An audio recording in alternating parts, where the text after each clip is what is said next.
As we begin our topic, our discussion of the American Revolution itself, you notice on this first slide, I say American Revolution. Does anybody know another name by which people call this event? The War for Independence. The War for Independence. Thank you. Yes, the War for Independence. And the name you pick kind of says a lot about how you feel about it, right? Is it truly a social revolution? AP loves to ask about that. How much change for, let's say, average Janes and Joes in America? You know, did we just change the nationality of the people who led us? Was it still largely led by wealthy people or what? You know, how much did things change for women? How much did things change for Native Americans or for slaves?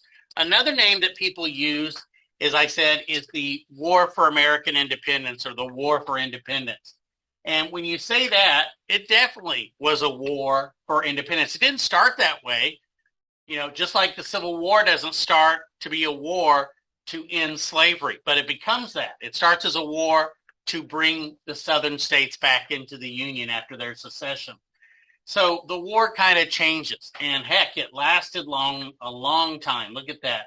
If you take the 1783 date, that's 8 years. Of course, we ended up staying longer in Iraq and Afghanistan than we did in our own revolution. Starts in April with the battles of Lexington and Concord. And in a lot of ways, the last major battle, Yorktown, is in 1781. Now, fighting continues. People sadly continue dying. But it had really been decided, y'all, by 1781, by October of 1781. I put 1783 here, though, because that's when the peace treaty, the Second Treaty of Paris, is finally signed. Even though America had been offered a chance to get out of this war at the peace treaty, we refused to because we had told the French and Spanish we would not make a separate peace. We wanted to, because they had supported us, we were going to stay with them. And the Spanish, y'all, were still trying to take Gibraltar from the British. And eventually, the British just made us too good a deal. They wanted us behind them so they could concentrate on the real threat, the French and the Spanish. So even though main fighting ends in 1781, the treaty's not done for 2 whole years. All right, here.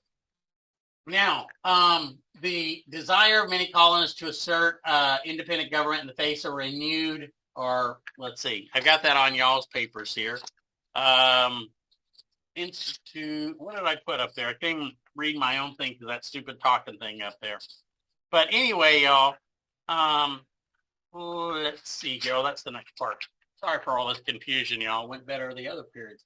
So we're going to try to create a self-government in the face of these British imperial efforts. Remember, the British are going to revoke benign neglect or salutary neglect, and they're going to try to concentrate on us again. They're going to pass new laws, and ultimately, it leads to a war and independence here.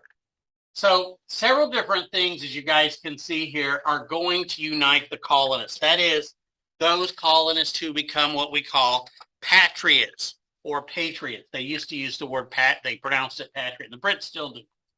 But anyway, the biggest thing, of course, is these taxes without having any sort of representation in Parliament. Taxation without representation had angered most Americans, in fact. But was that enough alone, right? Now, Parliament had created these taxes without any of us being in Parliament. Remember, they had this theory of virtual representation that even though we didn't have representatives there, the representatives in Parliament could represent the colonists. Now, a question might be, would we have been okay with these taxes if we had had representation there? Would we have been okay with these taxes if we ourselves had passed those taxes? Maybe we would have.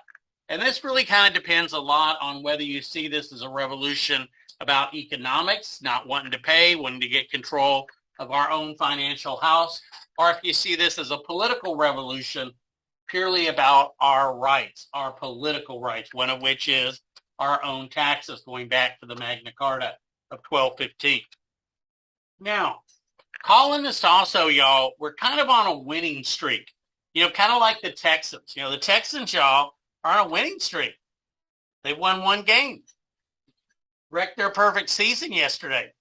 But anyway, colonists had used this tactic, right? British passed taxes that we don't have any say in. So what do? We boycott, maybe a little bit of violence against British officials. But the boycotts are successful. And first the stamp tax was gotten rid of. Then the Townshend Acts were gotten rid of. And we were working at the time of the Revolution, remember, on ending the intolerable or coercive acts. And so because they've been successful, it's like any team. When you start winning, people start joining your cause or supporting you. We're all Astros fans right now, right? Because, of course, the Astros are in the playoffs starting at 2:30 tomorrow. Now, I have to be rushing home. Now, the thing is, some people wonder, after the bloodshed, could it have been averted? And there were people, y'all, who still did not want independence. They wanted some peaceful deal worked out. And, maybe some people think if the king had apologized, it would have worked out. But to be honest, y'all, it was too late. Just too late for apologies. Too late for apologies.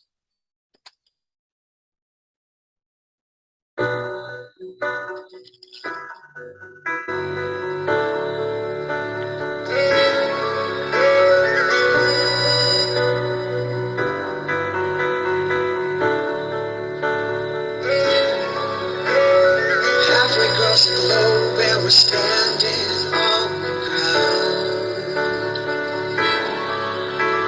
screaming across the waves, you can't hear the sound.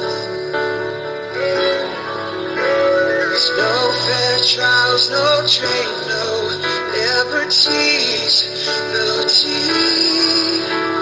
We've colonized America, we won't stand for tyranny. It's too late to apologize. It's too late. I said it's too late to apologize. It's too late.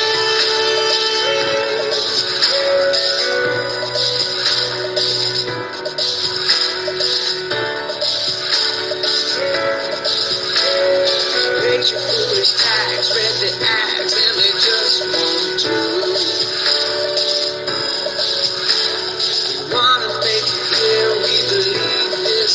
Is true. All men were created with certain unalienable rights. Among these life, liberty, and the pursuit of happiness. It's too late to apologize. It's too late. I said it's too late to apologize. It's too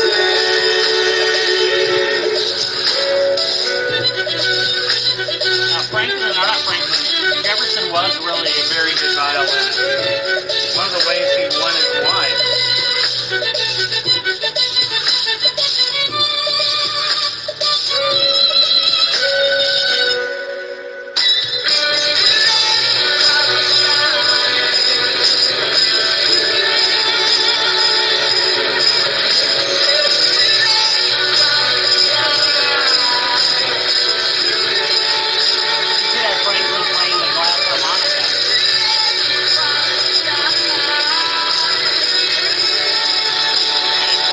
Corny, I know, but I had to just play it. I enjoy that. It's really like history geek kind of stuff. All right, but the king, y'all, the king was kind of like Sam Smith. He wanted them to stay. So let's see what happens here with the king.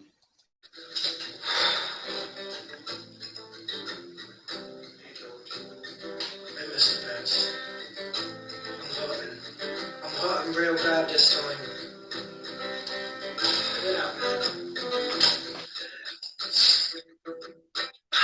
Yes, it's true, you've no voice in your parliament. And you don't want to go to the troops I've sent. Well, I'm trying to give you cheaper tea, but you threw it away and grabbed liberty. Oh, won't you stay with me? 'Cause you're my colony. I need democracy. So darling, stay with me. At Lexington and Concord, you've had your thrill, but I must draw the line after Bunker Hill. You declared your independence. Now you're running around with my old folk friends. Oh, won't you stay with me? 'Cause you're my colony. I need democracy. So darling, stay with me. Girl, it's me, your King George. I know things have been rough ever since the French and the New War, what with new taxes and laws and all. But I also know that 1/3 of you wants to stay with me, and 1/3 doesn't care one way or another. So girl, stay my colonies, I'll stay your king. Stay with me, 'cause you're my colony.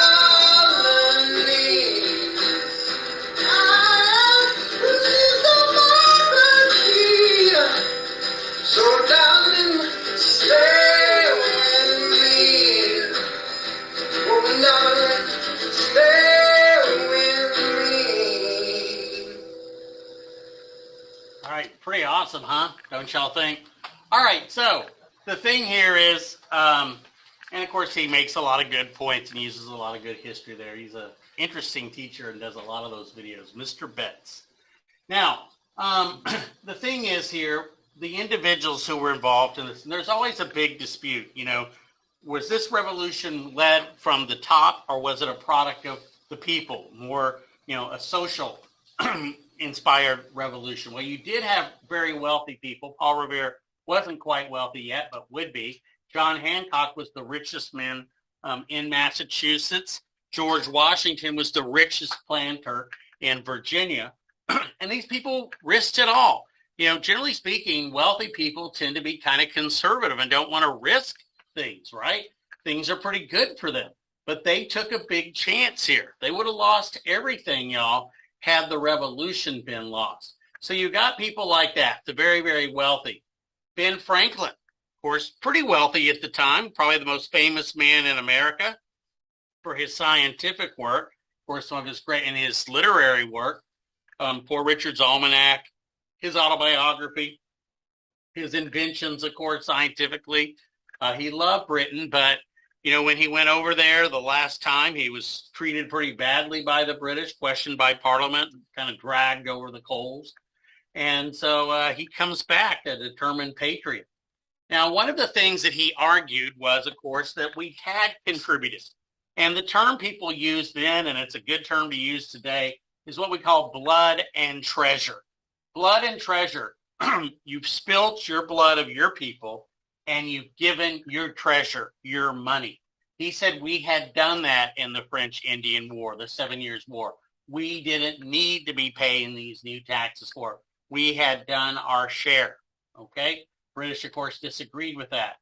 Now, Franklin, of course, also goes down as a co-writer of the Declaration of Independence, along with Jefferson and Adams. He is the three principal writers.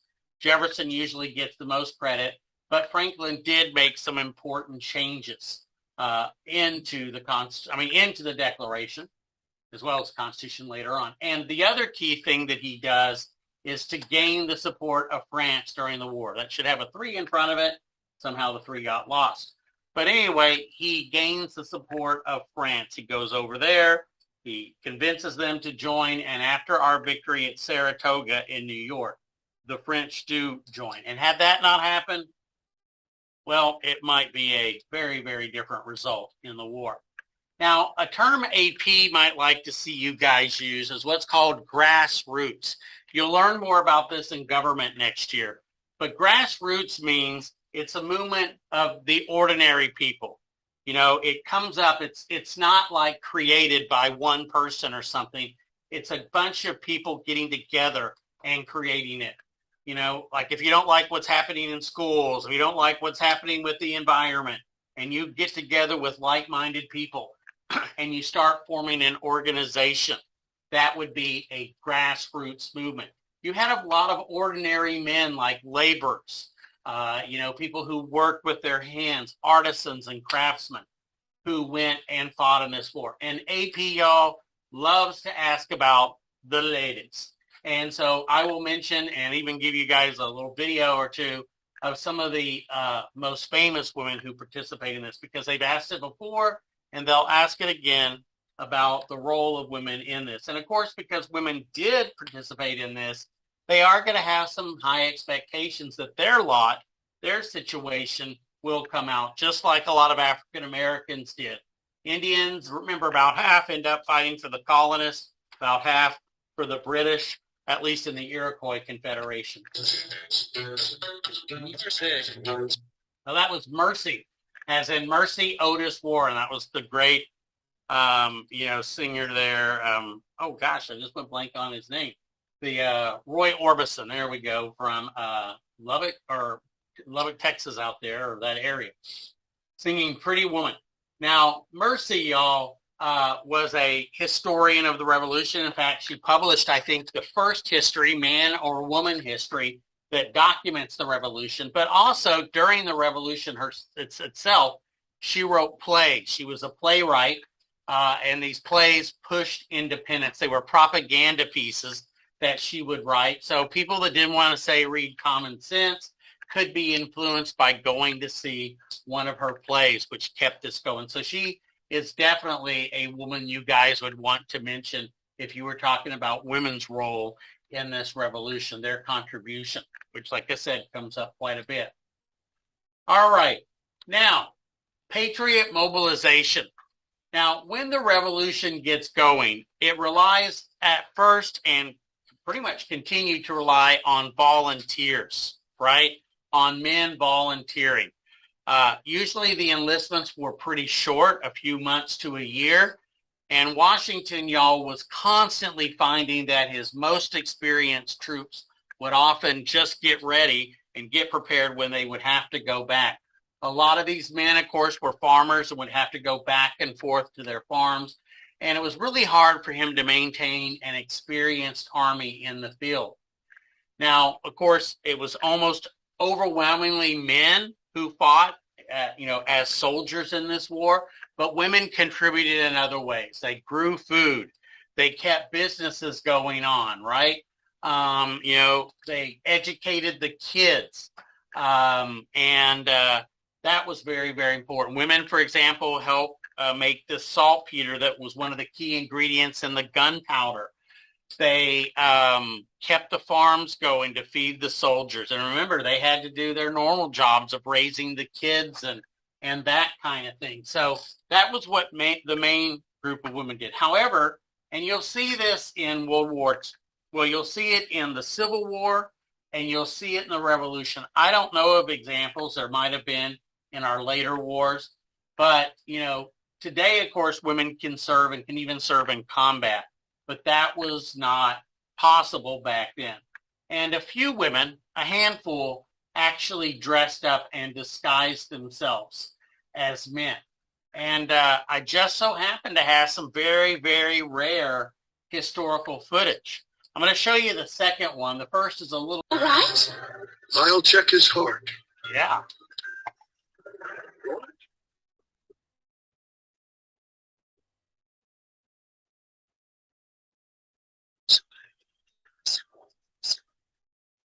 Oh, no. What is it? Is he dying? No, Robert's going to live, but how shall I say this? Robert isn't a he. He's a she. What?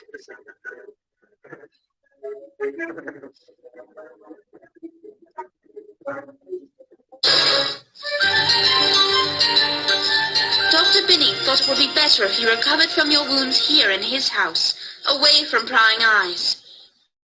So while the doctor figures out what to do about a young soldier who everyone thinks is a man, but really is a woman, why don't you tell me your whole story? Where should I start? How about with your real name? My name is Deborah Sampson. Deborah, why would a woman enlist in the Continental Army? Heck, I was tall as most men, just as strong too, and I wasn't afraid to shoot a gun, so why shouldn't I fight for my country? I guess I was always kind of unconventional. See, my father went off to sea when I was a very young girl, and my mom was too poor to care for 7 kids.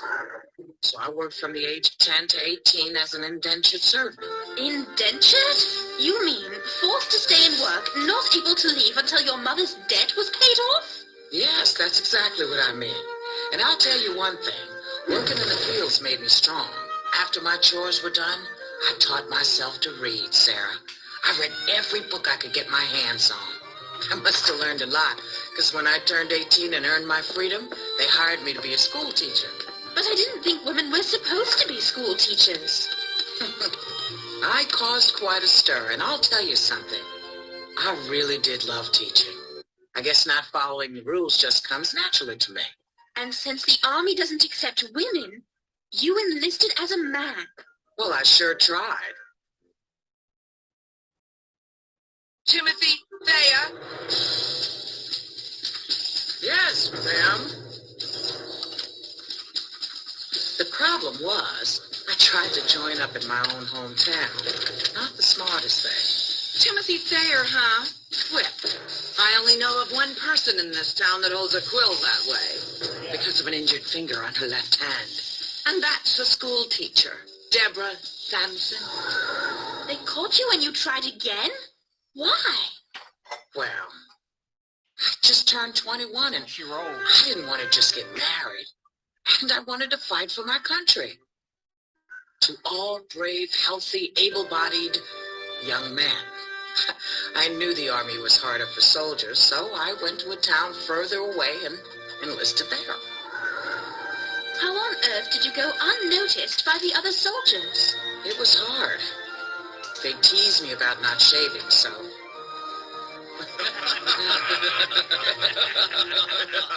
I told them I was just too young to grow a beard. Your story is amazing. You took so many risks. Yes, but I was always afraid of being caught. I'd heard of some other women who disguised themselves as men to enlist. When they were discovered, they were disgraced. But you still had the courage to follow what was in your heart, no matter what the obstacles. Deborah? You should rest now. What amazes me is that her disguise has gone undiscovered for over a year. What are you going to do? You think about I'm like afraid that I washing, must going to the follow bathroom. orders and inform the Army as to the true identity of Robert Shurtleff. Now, ultimately, she actually is granted a pension. It took some work. Paul Revere, of all people, she was from Massachusetts. Paul Revere wrote on her behalf and said, look, I know men who didn't do half as much for this cause that are getting pensions. And they awarded her a pension of, get ready, £4 a month. I think it was a month maybe, or a year, which of course is a lot more than it is today. But she is, one of the first, of course, of that. In the Civil War, there'll be more women north and south who do the same. So that would be a name you could bring up if you were talking about women's contributions. But of course, that's an exception. Most women stayed home. They worked. They maintained the family. They kept the family business going. They did things like that. Okay. All right. And they kept family businesses, farms operating. And this is going to be what we call the home front. AP loves to ask about the home front. So for Civil War, World War I, World War II, we'll make a big deal of talking about the so-called home front. Another role that women will play, and I'll talk in more detail about it later, is they followed a lot of their men, boyfriends, sweethearts into battle, not actually into the fighting, but behind the lines. And they did things like mend clothes, sew clothes, cook food, laundry. things like that. They wanted to be by the men that they loved if they could be. And in a particular battle in New Jersey, at Monmouth, it was a hot day, and the men were collapsing out on the battlefield, and women went out risking their lives, bringing water to those men. They called them Molly pitchers because they carried that. And one woman, Mary McCauley, her husband was mortally wounded while operating a cannon. She took over and maintained the cannon and fired it in his absence. So, like I said, those are great stories, but remember, those are more exceptions, but it does show you what the women were capable of. All right, now how did the colonists justify their resistance? Now, AP does like to ask about this kind of stuff. We've talked about the rights of Englishmen going all the way back to the Magna Carta of 1215. Americans thought they should have the same rights as the people in Britain did because they'd been promised that. They had the right to trial by jury, the right to consent of them for taxes. They repudiated the whole idea that a person who'd never been to had never been to America, could act in the best interest of an American, that would know how an American felt. This concept of virtual representation was rejected by them, okay? Now, another concept, and AP does love to ask about the intellectual underpinnings of the American Revolution. Now, when we talked about the Great Awakening, one of the key results of the Great Awakening, besides all the churches being created, or not churches, but colleges being created, is the fact that people began for the first time to question authority. And authority was personified by their ministers. Now, think about it. A lot of people still believed in this notion of divine right monarchy, that the king was picked by God to rule over people. So rebellion against a king wasn't just rebellion against the king. It was, in a sense, a rebellion against God. It's sort of like you're saying, hey, God, I think you made some mistakes here by picking this family to lead us. Now, that was one contribution of the Great Awakening. The Enlightenment is going to provide another intellectual support of that, and that is largely through the writings of this rather attractive man. Okay, not, but anyway, and his name is John Locke. Now, Locke, y'all, is to me, a successor in a lot of ways of a man by the name of Thomas Hobbes. But Hobbes and Locke are what we call social contract theorists, or contract theorists in political writings. Now, I had to read a lot of them in college. Multiple classes I had to read Locke and I had to read Hobbes. So what is the social contract? Well, you guys know what a contract is. I promise to do something. In return, you promise to do something. We got an agreement. So what Hobbes said, and then Locke later, retold again, was that before there were governments, there were people who just kind of did their own thing, right? Now, maybe for a while that worked okay, people doing their own thing, but pretty soon lawlessness, interjects chaos, anarchy, right? And pretty soon you got something good, people jack it, right? You got an attractive wife, people take it, right? And eventually, as Hobbes says, there becomes no thine or mine distinct, only what you can get, and so how long, and forever how so long you can hang on to it. So it's just absolutely chaos. Now, Locke and Hobbes call this a state of war that man falls into. So eventually, to stop this craziness, they have to agree to give somebody some power. But they're not just going to give them power without those people giving them something back.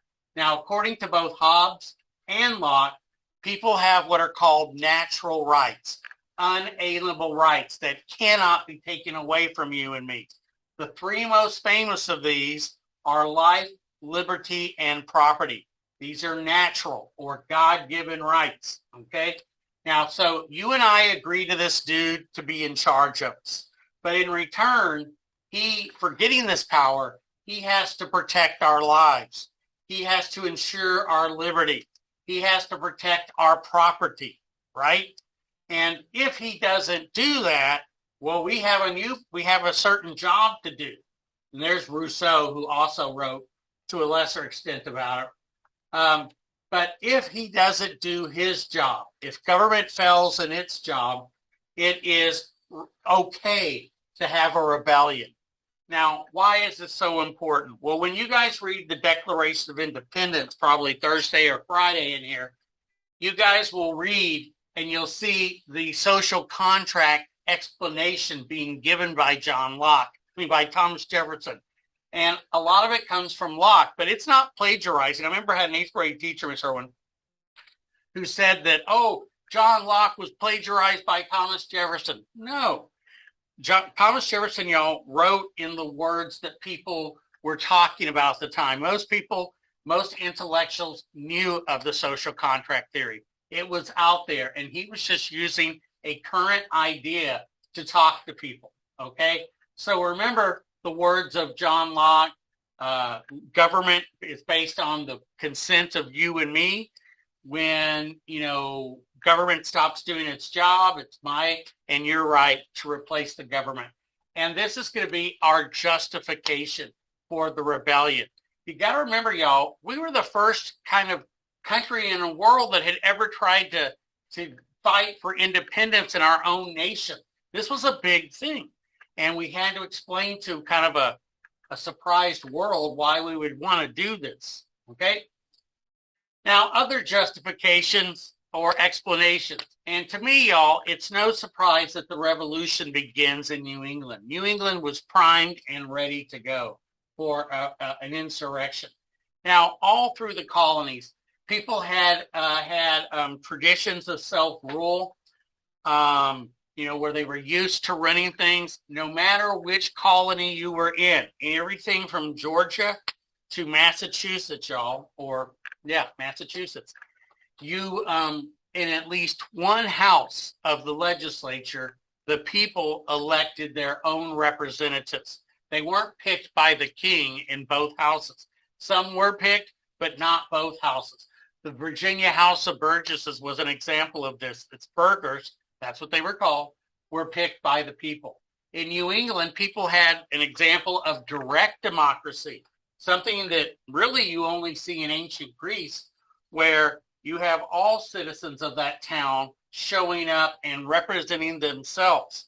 That's pretty impressive. And so there was a real tradition, especially in New England, y'all, of self-rule.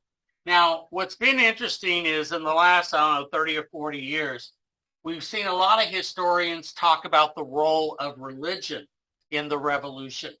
Now, if you remember, y'all, the Pilgrims and Puritans had come over here not liking the Anglican Church. They'd separated from it, given up on it, were trying to reform it. Now, the Church of England had a hierarchy. You had bishops, you had, I don't know if they had cardinals or not. I guess they had cardinal bishops and so forth and so on. Monsignors is what they have in the Catholic Church, and priests and those kind of things. Orders came down from the top about what you could or couldn't or what you should be doing. All right, when these churches come over, y'all, and they're formed in these little towns, basically the church was its own boss. It made its own decisions. So in your church, you have a tradition of self-rule.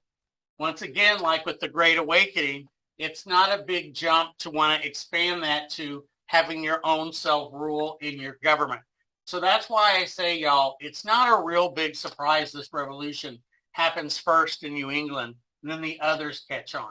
So the Congregationalist Church, y'all, what congregation means is it's the group of people who, by habit attend your church. They are church members.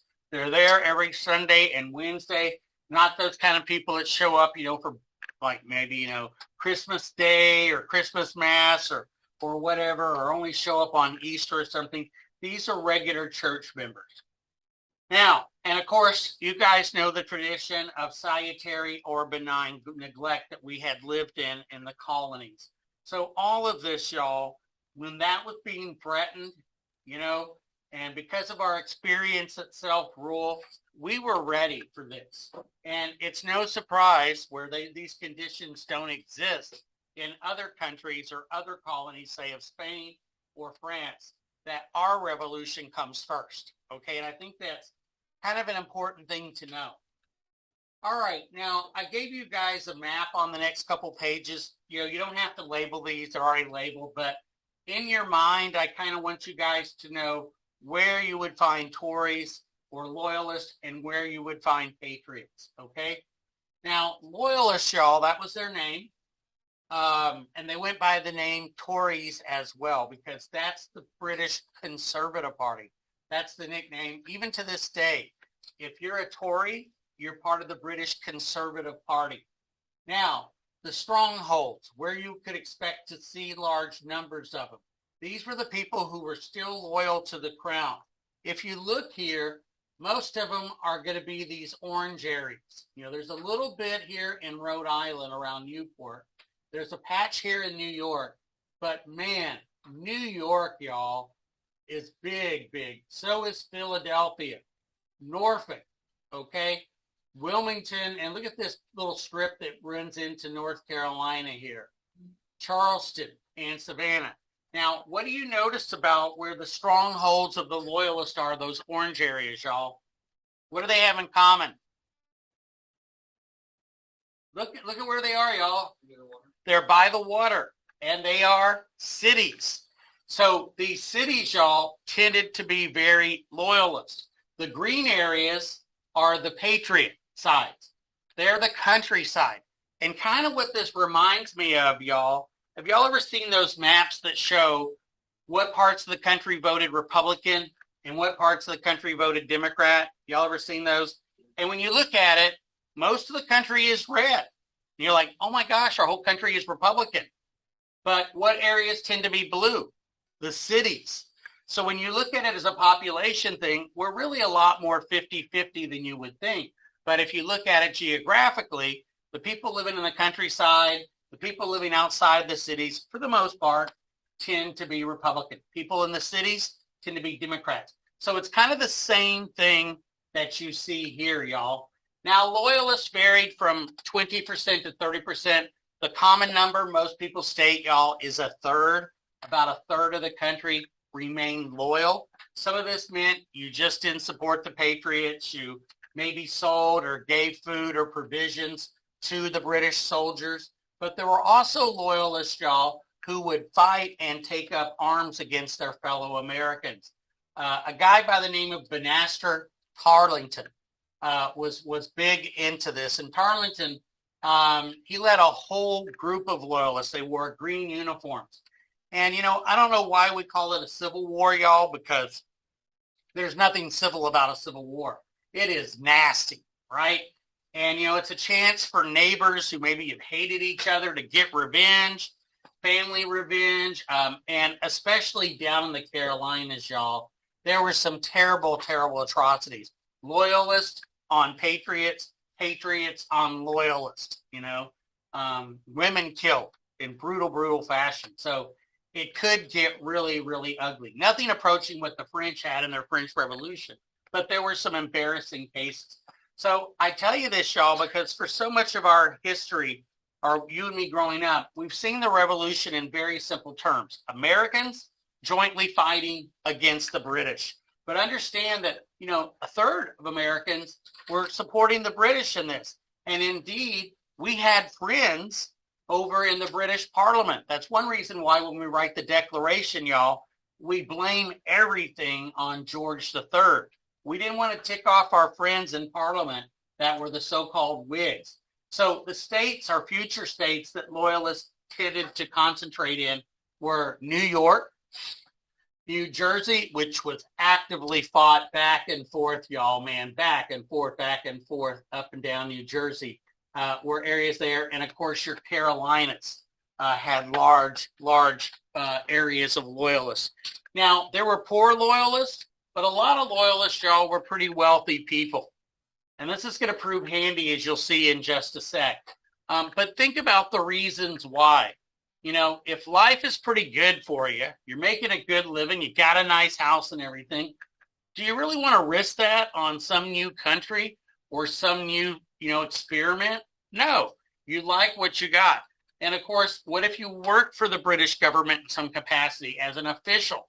Well, you're not going to wreck the people that are paying giving you your paycheck. if I'm an Anglican minister, remember Anglican is the Church of England, very popular down in the South, I'm going to also support the British. Now, unlike the French Revolution, y'all, which truly was a civil war of rich versus the poor and farmers and all of that, they targeted the rich. Over 5,000 people were executed, most of them rich people, in the French Revolution. We don't have any reign of terror. Like I said, there are some nasty scenes and some isolated scenes of terrible things done to loyalists and vice versa. But the thing is, what we did do to the Tories is once an area was threatened or under the control of patriots, loyalists would flee. They'd take what they could with them, and a lot of them went up here to Canada, particularly to an area that we today, of course, call Nova Scotia or New Scotland. You can see how loyalist it is. In fact, when I go to Nova Scotia, I've been lucky to go several times, it seems almost more British than the British in a lot of ways. They are still incredibly loyal, but it makes sense since they gave up everything and fled to some other place. You also saw loyalists go to the Caribbean. On some of the Caribbean islands I've been in, you'll see some home was a home of a loyalist who had fled during the American Revolution or whatever. Now, what happens with their property? Once they fled, their land, their home, their possessions in their home that they hadn't taken would be seized by the Continental government. And it was auctioned off, and the money went to support the revolution. So that was probably the worst thing that happened to them, was losing everything that they had to support the revolution. Now, I'll tell you kind of an interesting but creepy story of that kind of loyalist thing. When George Washington was a young man, he really didn't have much education. He was kind of rough. He didn't really have those gentle manners that people later came to know him for. But a young woman took him under her wing. She was a neighbor by the name of Sally Fairfax, beautiful and even more importantly, rich. James Rich, man. She had a lot.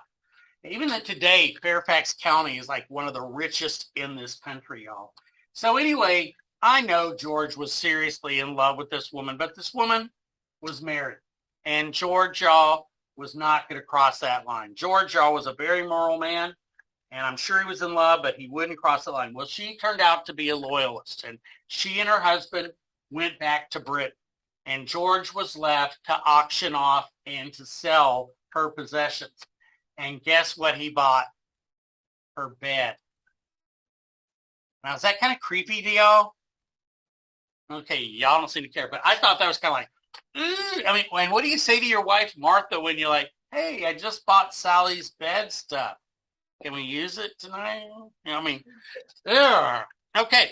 Now, who are your patriots, as the British pronounce it? Well, or patriots. Now, remember, over in England, there were a lot of British people who supported us. People like, what's his name? William Pitt, right? The guy who helped win the French Indian War. So sometimes we called them Whigs. Now, remember, Whigs, y'all, are opposed to corruption and concentration of power. Remember, power corrupts. Absolute power corrupts absolutely, right? That's their motto, so to speak. We eventually would form our own Whig party in opposition to a man some people thought acted like a king, and that was Andrew Jackson, okay? And we'll have a Whig party, y'all, that will make it up into the outbreak of the Civil War. Your patriots were concentrated up here in New England. You can see everything but Newport, and part of the future Vermont was very patriotic. The countryside, right, is very, very pro-patriot, right? And Virginia had a lot of patriots. And, of course, a lot of that's going to be because George Washington is picked to be the commander, and that made a lot of patriots excited and the Virginians excited. But anyway, y'all, now, one thing to remember, too, the size of Washington's army, his professional Continental Army, is never going to be very large. What kept that army going, y'all, were what we call militiamen, or what we had called Minutemen, people who in a minute could grab a gun, gunpowder, and go off to fight. These militiamen, y'all, were essentially volunteers. And as volunteers, they came, they went, and Washington had a nightmare trying to depend on these folks, and it kept his army fairly small. But of course, you had patriots, y'all, who grew the food, who bought the bonds that paid for this war as well, too. Now, they tended to be poor people, not always. Washington, Hancock, Jefferson are important exceptions. But generally speaking, think about it. If I'm poor, hey, what do I got to lose, right? If I'm on the Patriot side. If I'm rich, I got a lot to lose by not backing the British. And so that maybe explains part of it as well, too. And so you had a lot of the poor who tended to support the patriotic side as well, too. Now, there's also an ethnic and religious component to what side somebody chose to join in this war. And particularly, y'all, almost without exception, if you were a so-called Scotch Irishman or Scots-Irish, you tended to support the Patriots. And Presbyterians, y'all, almost all Scots-Irish were Presbyterians. They were very anti-British. Andrew Jackson, the man I just mentioned, when he was a little boy, he was ordered during the Revolution to shine and polish the boots of a British soldier. He refused to do it, and the British officer, y'all, came down with the flat of his sword onto Jackson's face, and he carried a scar for the rest of his life. Jackson hated the British. Not only had they done that to him, but his mother and his brother had died on a prison ship. These terrible, terrible ships the British maintained to keep prisoners on, where they were barely fed. Disease was rampant.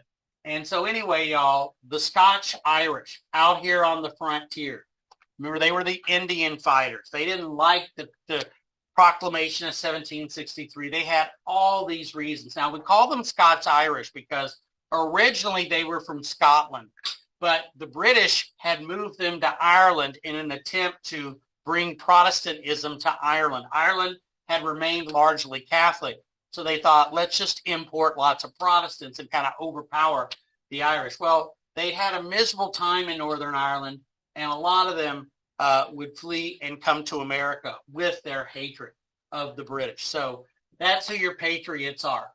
Now, AP, y'all, does not tend to cover a lot of military stuff. They don't really go over every battle and the strategies and what was the general or who was the general there and that kind of thing. But there are 3 battles you guys should be aware of. One is the Battle of Bunker Hill. Now, the irony is Bunker Hill really took place on a hill called Breed's Hill. But people got it mixed up, and from that time on, it's been a long time, we still call it, the Battle of Bunker Hill. Now, I'll talk about it in some more detail, and I apologize for the small text there, but I can go ahead and say what's important there. Now, this is technically a loss. Why is it a loss? The Americans give up the hill, they give up the battlefield, and they retreat. But it was only after multiple attacks by the British. And the British, y'all, suffered over 40% casualties. The British are never, ever going to launch those same kind of frontal attacks again. They really got their noses, and a lot more than just noses, bloodied in that battle. Now, in some ways, it's going to contribute to this sort of, I say, maybe a little bit too much colonial pride and morale. You know, it's kind of like the Texans, y'all. You know, they won one game the other day, and, and here you see some of them running around like, number one, we're number one. Like, dude, you just won against one of the worst teams ever, okay?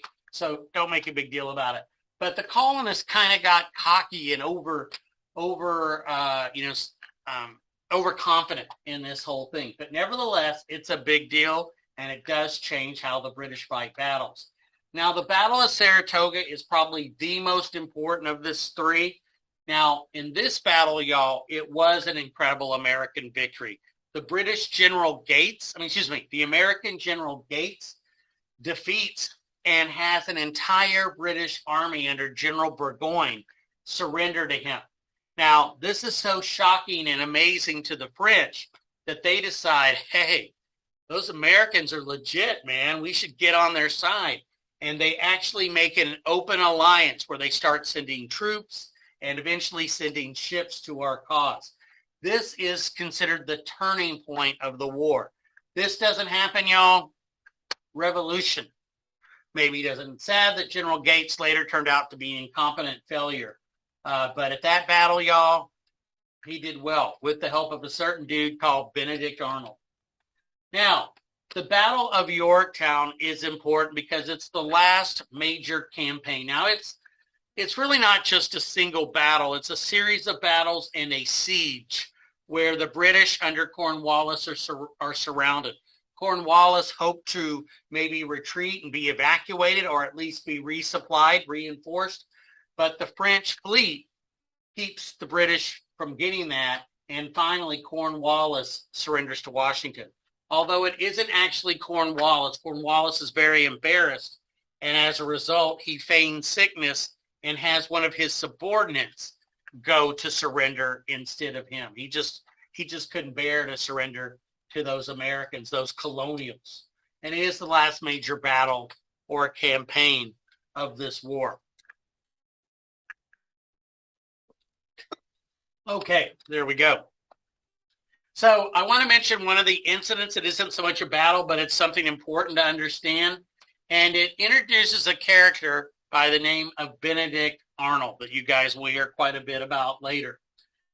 Now, the British up in the north did not even know that Lexington and Concord had happened, right? There's no telephones. There's nothing like that. So they're just sitting up there at Ticonderoga thinking that, hey, everything is fine with the Americans. They only have like one sentry on duty, and the dude is asleep.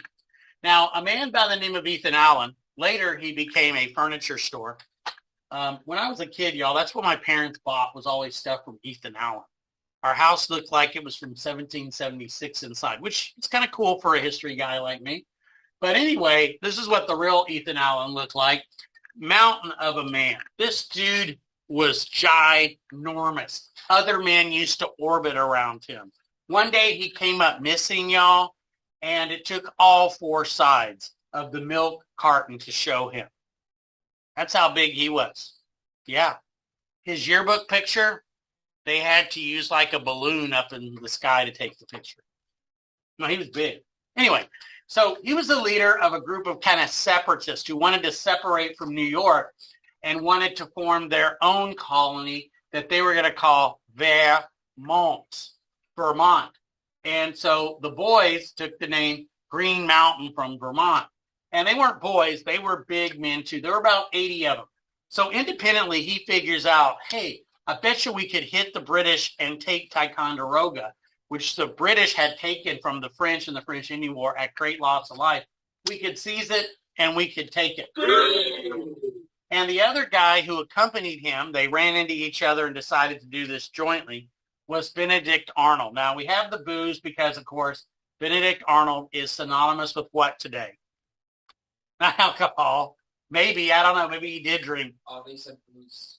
Oh, he's synonymous? Oh, the booze. Oh, I see, when you heard the booze. I get it. He's synonymous with treason, right? Y'all have heard of Benedict Arnold? Right? When your girlfriend, boyfriend messes around on you, you're like, man, you're Benedict Arnold. Y'all don't ever say that? Okay, well, I just gave you a word to call your boyfriend or girlfriend. But anyway, Benedict Arnold, y'all, his story is sad. And I always just saw him purely as a traitor. But over time, and as I've read a lot about him, I feel like I kind of understand, and I don't like what he did, but I can kind of reason why he did it. And the sad thing is, y'all, without him, this revolution would have been lost in a couple of important cases. And maybe that's why his treason is such a big deal. Had it just been like Johnny Smith decided to betray us, it wouldn't have been a big deal. But when it is the most successful, probably most famous American commander, with the exception of Gates and Washington, it's a shock to people that he does that. He joined the British? What are you saying? All right. So Benedict Arnold and Ethan Allen show up outside of Ticonderoga. It's nighttime. The sentry is asleep. When he wakes up, his gun is unloaded. He takes off and he runs away. The commander comes out in his PJs along with his wife. I hope it's his wife. And anyway, he goes ahead and surrenders the fort. So what was amazing, y'all, was the most powerful fort in North America, one that the British would pay dearly to take back, is taken without a single shot.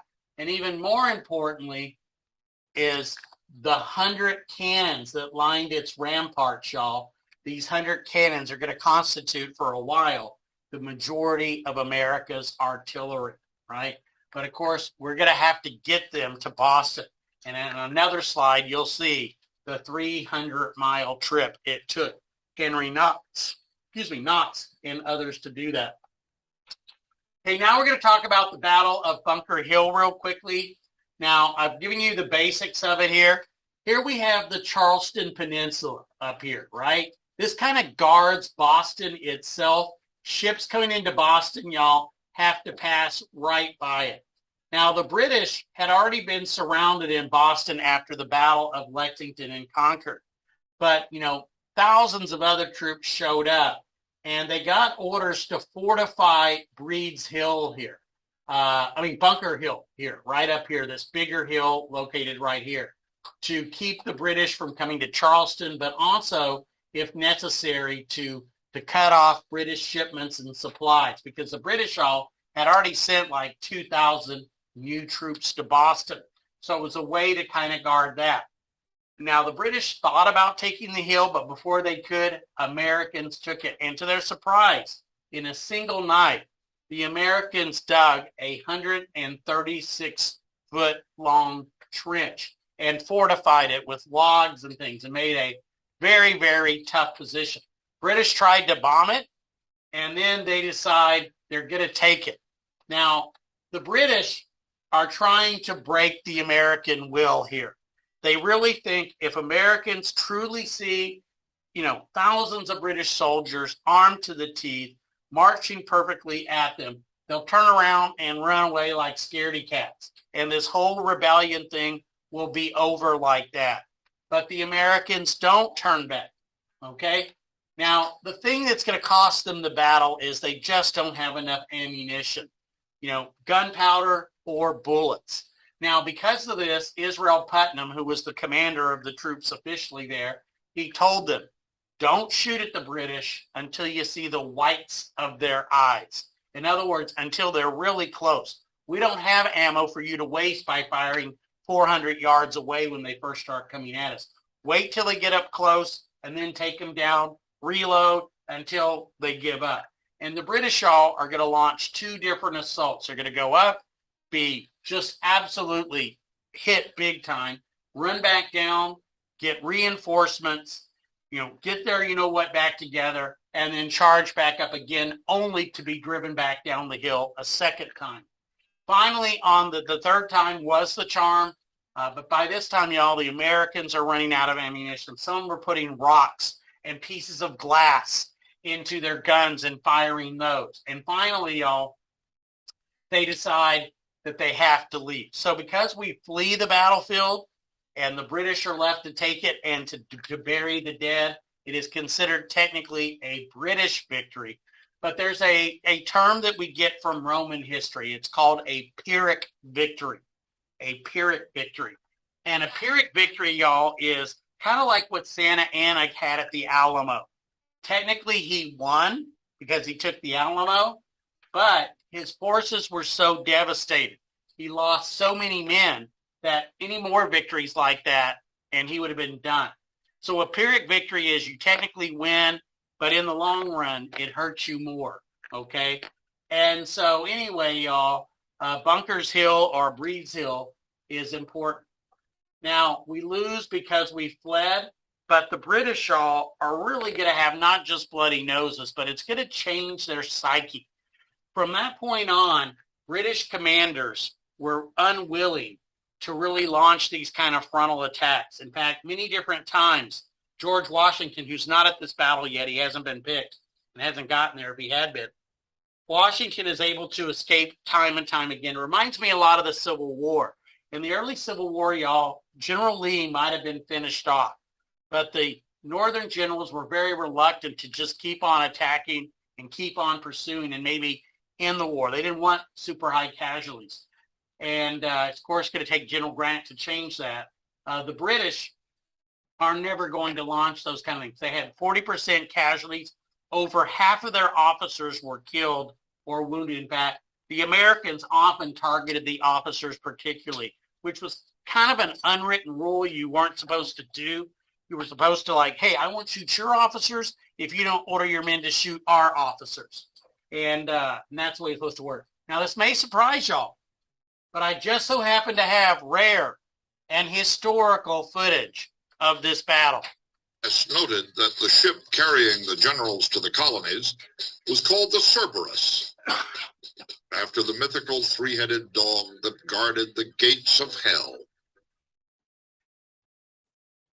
The British generals planned to attack the Americans and break the deadlock at Boston.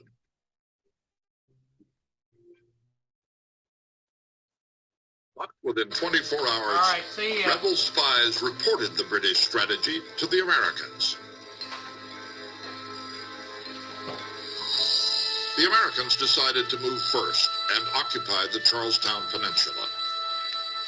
Their plan was to build fortifications above Boston Harbor, the lifeline for British supplies. The place they chose was called Bunker Hill. The man they chose to lead them was Massachusetts Colonel William Prescott. On the evening of June 16th, Prescott and more than 1,000 men moved out to fortify Bunker Hill.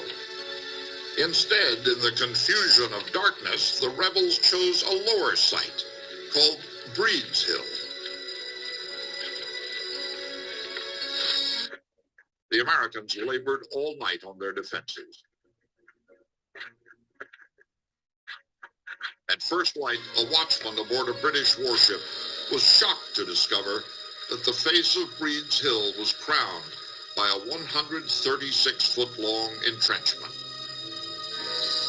General Clinton proposed landing 2 forces on the Charlestown Peninsula and trapping the Americans between them. Surprisingly, General Gage overruled him and prepared for a more perilous move, a frontal assault. The decision of the British to actually storm the American defences on Bunker's Hill, Breed's Hill as it was, may seem now rather odd, but the reason they did it, I think, was primarily psychological. The British had suffered an embarrassing, humiliating reverse on the day of Lexington and Concord. So they had to reassert the superiority of regular troops over the colonial militia. Gage's strategy required waiting 6 hours for high tide, 6 more hours for the Americans to fortify Breed's Hill.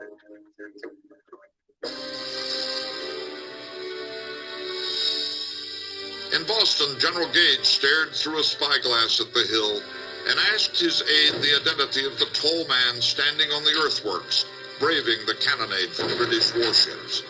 The aide said it was his own brother-in-law, William Prescott. When Gage asked, "Will he fight?" the aide replied, "I cannot answer for his men, but Prescott will fight you to the gates of hell."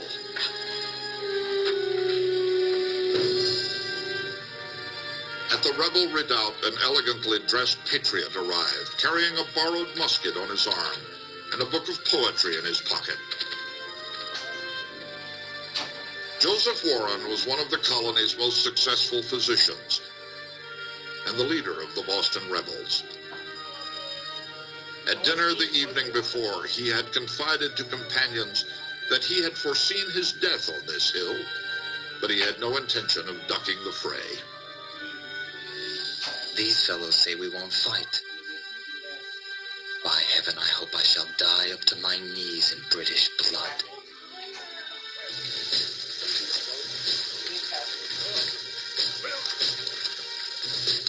By 2 o'clock, the British had landed 2,500 troops.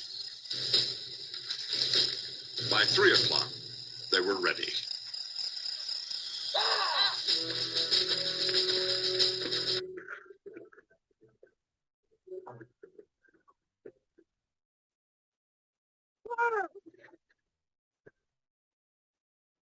along with much of Boston, General Burgoyne watched the assault on Breed's Hill.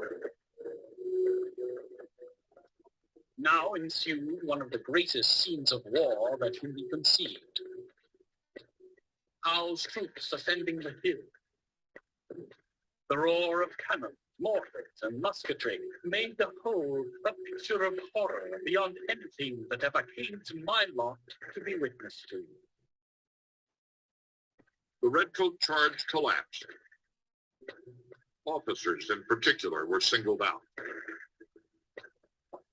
They have appalling officer casualties. Stuff that scares the dickens out of the British command structure because they have not experienced death rates and serious wound rates among the officer corps like that in a comparable engagement in their living memory. Bringing up reinforcements, Howe ordered a second attack.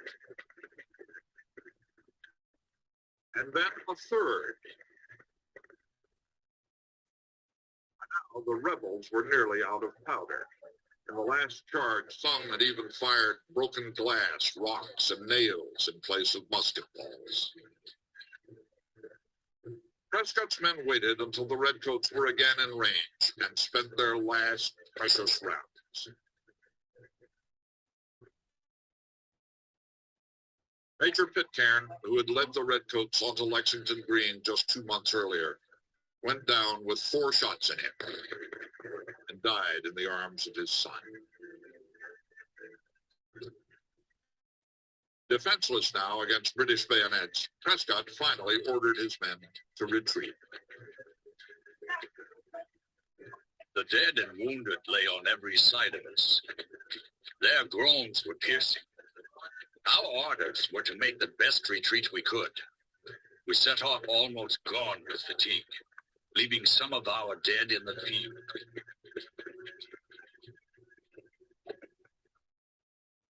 Among those left in the field was the Patriot leader who had foreseen his own death, Joseph Warren. A British officer on burial detail wrote, Dr. Warren I found among the same, and stuffed the scoundrel with another rebel into one hole. And there he and his seditious principles may remain. Buying time for his comrades to retreat, Joseph Warren had been shot in the back of the head. He was 34 years old. I have just heard that our dear friend, Dr. Warren, fell gloriously fighting for his country. Great is our loss. Okay, so we're going to pick up where we left off yesterday. We're going to talk a lot about George Washington, what he had to deal with. We talked about Bunker Hill. I have put up a video that takes you guys through Bunker Hill and the importance of that battle. Now remember, Washington isn't there for Bunker Hill. He is down being the delegate for Virginia in what we now call the Second Continental Congress. Now, to you and me, it seems clear today that, well, of course they picked George Washington, right? You know, we know what happened, but it was a controversial decision at the time. Now, if you remember, the First Continental Congress had decided that they would come back in a year. They had met in 1774 in response to the Coercive Acts. They had met, and they said, hey, let's come back next year in May and kind of see where things stand. Well, boy, had a lot happen. We had Lexington conquered, Bunker Hill, what had happened or was about to happen, blood had been spilled. And so they all get together, 12 of the 13 colonies. Once again, Georgia didn't send anybody because if they sent 3 or 4 people, that was like half of their colony. And so they chose not to do that. And you remember, ultimately, this is going to be the group that does the Declaration of Independence. But at the time, most people in Congress, most Americans, still wanted some sort of reconciliation with the British, okay?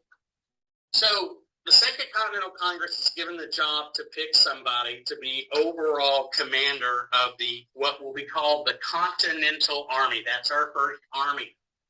Now, there were several people that thought they should get it. One of them was John Hancock. Now, Hancock was president of the Second Continental Congress. He was also the richest man in America, so he thought he should get it. And in fact, when John Adams stands up and starts talking about the guy that he is going to nominate for a vote to be the commander-in-chief, Hancock is just kind of like waiting, like if you guys go to an awards thing and you're sure you're winning, when they get ready to announce it, you're kind of like already getting ready to stand up for the awards, kind of thing. And then you hear somebody else's name and you're like, what? Must be some mistake. Well, anyway, Hancock thought it was him. So, Adams is talking about all that, and then Adams goes, I nominate our great delegate from the colony of Virginia. And you see like Hancock like, oh, okay, he didn't get the job. And Washington is somewhat controversial because he's from the South, right? What does he know about New England people? What does he know about New England territory, our land? But of course, he turns out to be the perfect choice. Now, it's important to understand this too, y'all, about ambition. Today, it's okay to share that you're ambitious. Politicians do it all the time. They campaign for themselves, vote for me or safe, right? Vote for me or it's going to be awful. I'm the best person for it. And you ever kind of think the arrogance it kind of takes to do that? Yeah, I mean, like, hey, there shouldn't be any dictators unless it's me, okay? Kind of thing like that, right? The arrogance to say, I know how to solve the problems that other people haven't been able to solve. Thank goodness we have people willing to do it. But the thing is, y'all, people historically have been very, very afraid of people who show too much ambition. They think, oh my gosh, they want to take over or something, all righty? And so the thing is, if you were ambitious back then, you basically had to have somebody acting in your place. In fact, y'all, it wasn't until really the turn of the last century, I mean like 1900 or so, you began to see people actually campaigning for office themselves. Instead, you would have somebody else campaign for you. And you had to do this kind of false modesty, false humility kind of thing, like, what? You want me to be president? No, you really don't. No, that's not what you would. No, I would never think of doing that. No, please. Okay, if you insist, I'll do it. You had to play that game. Washington kind of had to play the game. I think he knew he was the man for this job. How do I think he knew that? Because every day he was at the Continental Congress while they were talking about this, guess what outfit he wore? That's right, his old uniform from the French and Indian War, which he still fit in and looked pretty doggone good in. So you can just imagine this, discussions there like, who do we know that has vast military experience that could possibly take this job? You'd see Washington, staying there like, do we know anybody? Because if he said, me, pick me, they're like, no, because you want the job. But eventually, John Adams nominates him, and Washington takes the job. Now, immediately, he writes to his wife like, man, what have I gotten into here, Martha? There is just no way I can pull this off. Unless, of course, God really helps me a lot. And it's a pretty interesting, thing that he goes through. And, this country is so lucky to have George Washington. Some people have called him the indispensable man. We don't have him. If he dies of smallpox when he was a kid, he had smallpox that left him with the pox marked face. We really don't have America, or at least anything like what we do. So he turns out to be the perfect guy. There are better generals strategically. There are smarter, probably, generals. But as far as a man who could command respect, a man who could preserve our army and get away and fight another day, there's nobody like him, y'all. And let you go back to people like, some of the Romans and some of those. And speaking of Romans, in some ways he's a modern Cincinnatus. Do any of y'all know the story of the Roman general Cincinnatus? It's a great one. Cincinnatus was a farmer, just an ordinary farmer. And he goes and he fights for Rome. And he wins Rome's war, right? And then everybody's like, dude, be our dictator, be our ruler, be our emperor. And you know what Cincinnatus says? Nope, I'm going back to be a farmer. And I was like, holy cow, really? You gave that up? And Washington, y'all, as the revolution is coming to an end and Congress is just a mess, his men are going to want him to take over. They're going to say, take over. We'll follow you. We'll make you king. And he's like, no. And he, like Cincinnatus, brings his sword and he returns it to Congress and goes home to, guess what? Be a farmer. Okay? Then they'll call him back for the Constitutional Convention. They'll put it all on the line again, pull that off. And then one last time they'll say, we need you one more time, George. You need to be president. Now think about that. He had several chances to fail. And had he failed at any of those, his career would have been over and that's all people would remember. Like, oh yeah, George Washington. Yeah, that guy that screwed up as president. People, I mean, he is an amazing man. And like I said, you guys will maybe some of you are this kind of leader. It'd be awesome if you were. Or you'll meet somebody who commands respect where you don't want to let them down. You guys will run to him like, hey, I wouldn't work this hard for anybody else, but for this person, man, you tell me what to do. I will do it. He commanded that kind of respect. And, I mean, people just kind of stood in awe of him. I remember one story from the Constitutional Convention. This one delegate, he got to think, he said, oh, what's the deal with Washington? Why do you all treat him like a god? He said, I'm going to go up and I'm going to slap him on the back. And they're like, oh, we want to see this, okay? And so he goes up, he's talking to Washington, and of course, our conversation, he pats him on the back.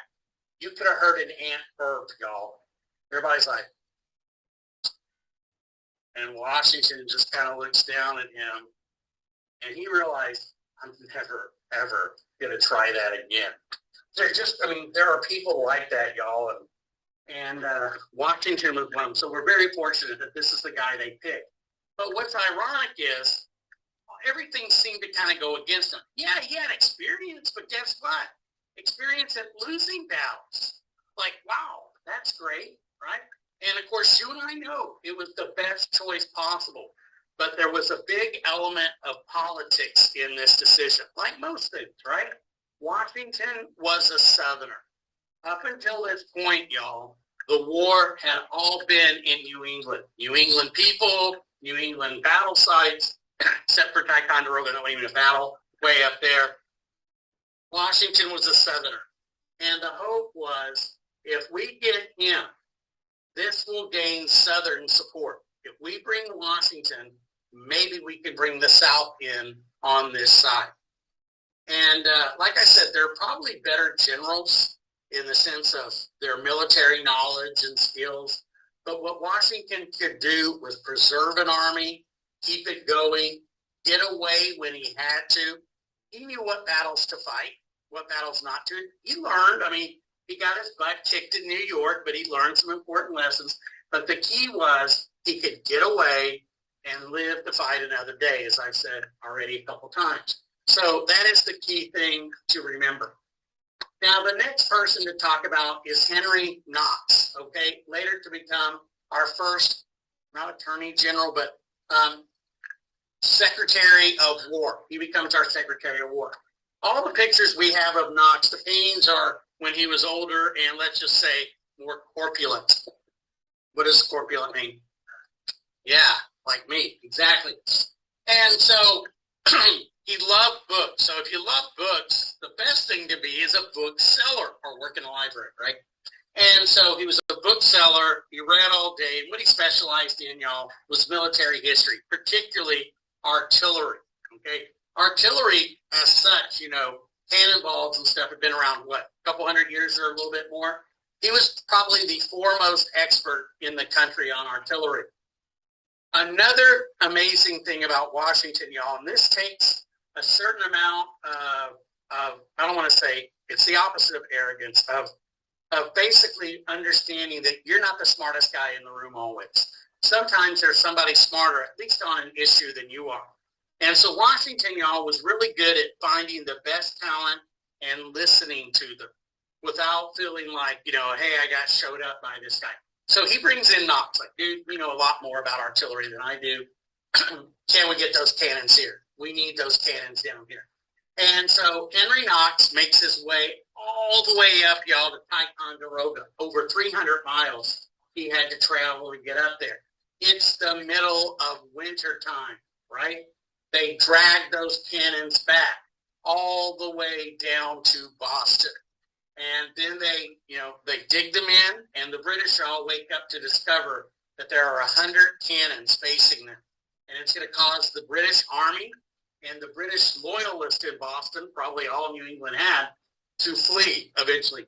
Here's a picture of Henry Knox. I like that picture because we share the same stomach. Yeah, right there. Now, this incredible task was done in the midst of winter, and just a little kind of story here. I have a good friend that lives up in, he used to live in Connecticut, and so when we visit my first wife's family up there in Connecticut, I would always go visit him. And then he moved to Massachusetts. He got his parents' house, right, eventually, and in Adams, Massachusetts. So when I first went to visit him, I noticed the road we turned on was Henry Knox Road.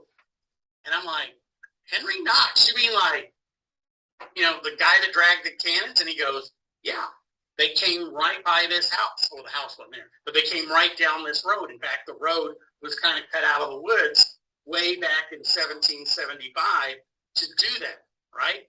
And so I thought, wow, that's cool. And that's what New England is like, y'all. If you guys go to Boston or you go anywhere around Massachusetts, history is everywhere. I mean, it's just really, really cool. And hopefully you guys will get up there if you haven't before. Now, like I said, it was done in wintertime, 300 miles. They were placed around Boston. And what this does is it forces the British soldiers in Boston, right, those that had started the war at Lexington and Concord, to flee. Where's the closest place they can go? Canada, particularly Nova Scotia, right? That area that they had acquired and chased all the Acadians out back to Louisiana, right? So they go up there. And you kind of see General Howe leaving here. He's packing his stuff and going. This is still remembered as Evacuation Day in Boston.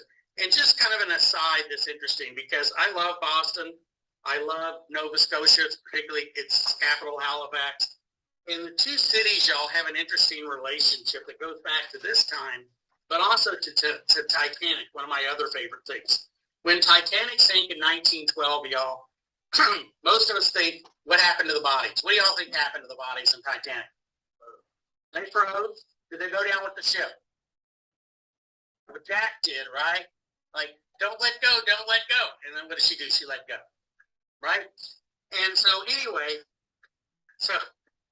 but a lot of the bodies didn't. Probably 500, 600, 700, y'all, were left on the surface floating because they had life vests on. So for weeks after the disaster, they would tell people that were going through the Titanic sinking area, they would say, best that you go inside now. You're like, why? Best that you go inside now. And why? Bodies, okay? Nova Scotia, Halifax, went out there and they recovered hundreds of bodies. They took great care of them. They brought them back. Those who couldn't be identified or whose family couldn't afford to get the body and take it back, they buried them there. Even little babies, y'all, which had to be awful. So a lot of the people on Titanic have been going to New York. Well, all of them had, but a lot were intended then to go to Boston. And so Boston, y'all, was just so amazed at how Halifax had handled it and, just was really, really appreciative of it and really honored them and liked them and everything like that. All right, jump ahead 2 or 3 years later. There's a French, I think it was French, ammunition ship in Halifax Harbor. It catches on fire, blows up. Until the atomic bomb, y'all, it was the loudest, biggest man-made explosion in history. It leveled a lot of the town.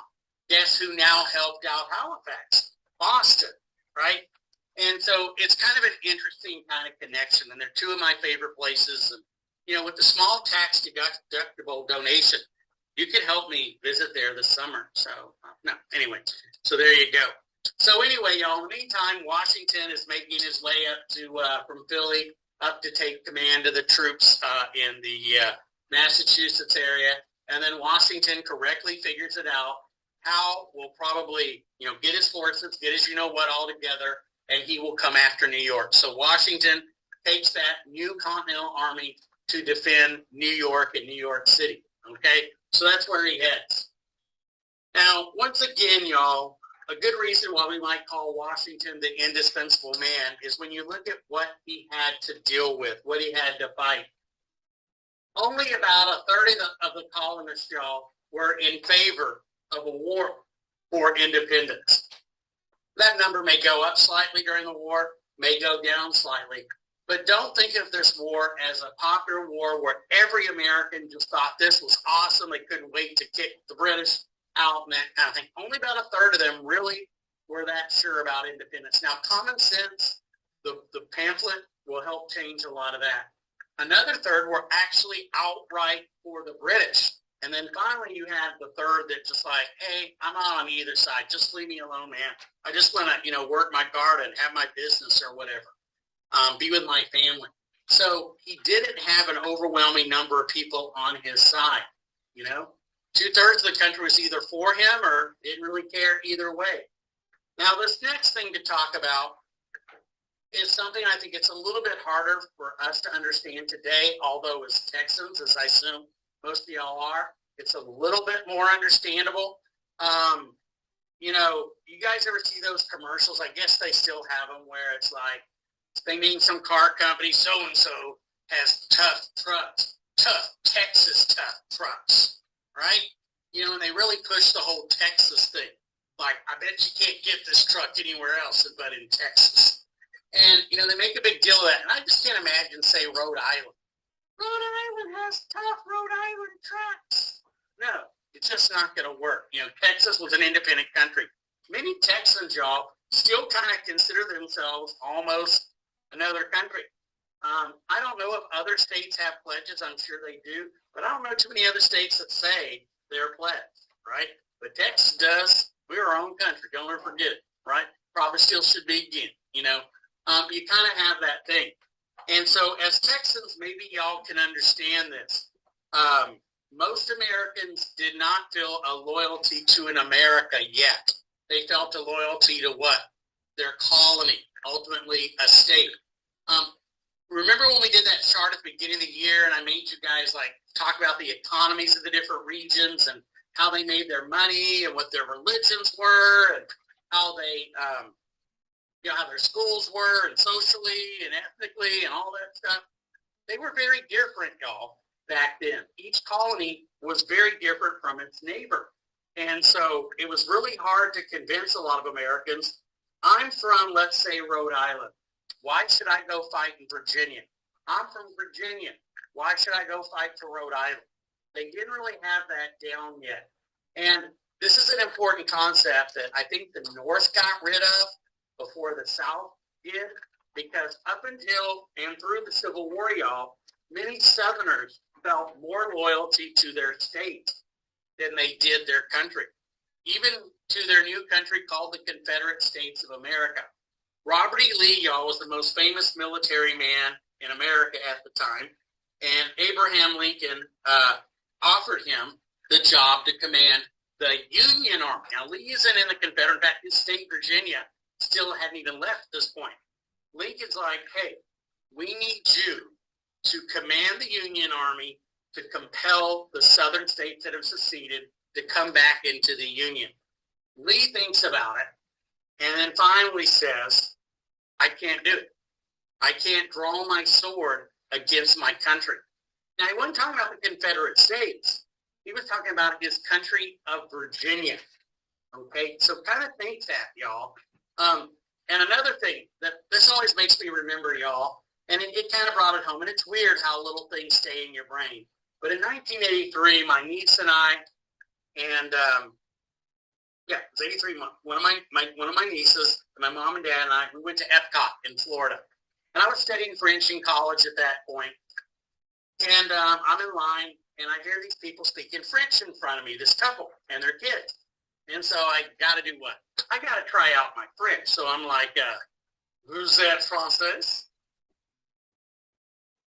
Vous êtes français? And they go, no, nous sommes parisiens. Now, what did they just say? They just said, we're not French, we're Parisian. That's like if I asked y'all, hey, y'all American? You said, no, we're from Houston. I mean, it showed what? They were more about being from Paris than they were from being French. They didn't want to be recognized as French. They want to be recognized as priests. That's how Americans were, y'all. Now, when I first, started studying this stuff, I used to give the Continental Congress, Second Continental Congress, y'all, real grief, okay? Because, man, you read Washington's letters back, y'all, to Congress, they're so sad. They always start off with, in what a terrible state his military is in. My men are starving. They don't have weapons. If they have weapons, they don't have ammunition. Their uniforms, if they have them, are falling apart. Please, please send money. Please send weapons. And every time they write back like, hey, we're doing what we can. We just don't have the money, General Washington. So why was that? Well, think about it, right? Why had we justified this rebellion in the first place? What were the British doing to us, right? What were the British doing to us without representation? Taxation. So imagine if the government you intend to replace the government that was taxing you without representation starts taxing you a lot. You're like, okay, why are we in this war? And so they had to be really careful. And of course, one of the greatest weaknesses under the Articles of Confederation, our first Constitution, is going to be what? No power to tax. So essentially, y'all, what we did was we essentially made Congress go around begging states like, money for our soldiers, money for our soldiers, please, money for our soldiers, right? Going around basically asking for help. And, they didn't get a whole lot of it. I mean, imagine if our tax system worked that way. Hey, Mr. Darty, how much would you like to contribute to the U.S. government this year? How about zero? I mean, we don't like paying them. We pay them because we have to, right? And Americans didn't have to, so they did it, right? Now, what they did do was print something called Continentals. Now, I hate to say this, and this is a slam on Republicans, it's a slam on Democrats, y'all, because raising taxes is always unpopular. Can you imagine running for office like, vote for me, and I'll raise your taxes? Nobody's going to vote for you, right? We had one guy actually do that. Walter Mondale in 1984 said, vote, Bill said, you vote for him. He says he won't raise your taxes, but he will. Vote for me, and I will raise your taxes, okay? And I'll tell you I'm raising your taxes. He lost. He won one state, his own state. So rather than raise taxes, which is never popular, oftentimes our government funds stuff, y'all, by doing what? Printing paper money. Now, that's okay for a while, but what happens if you print too much money?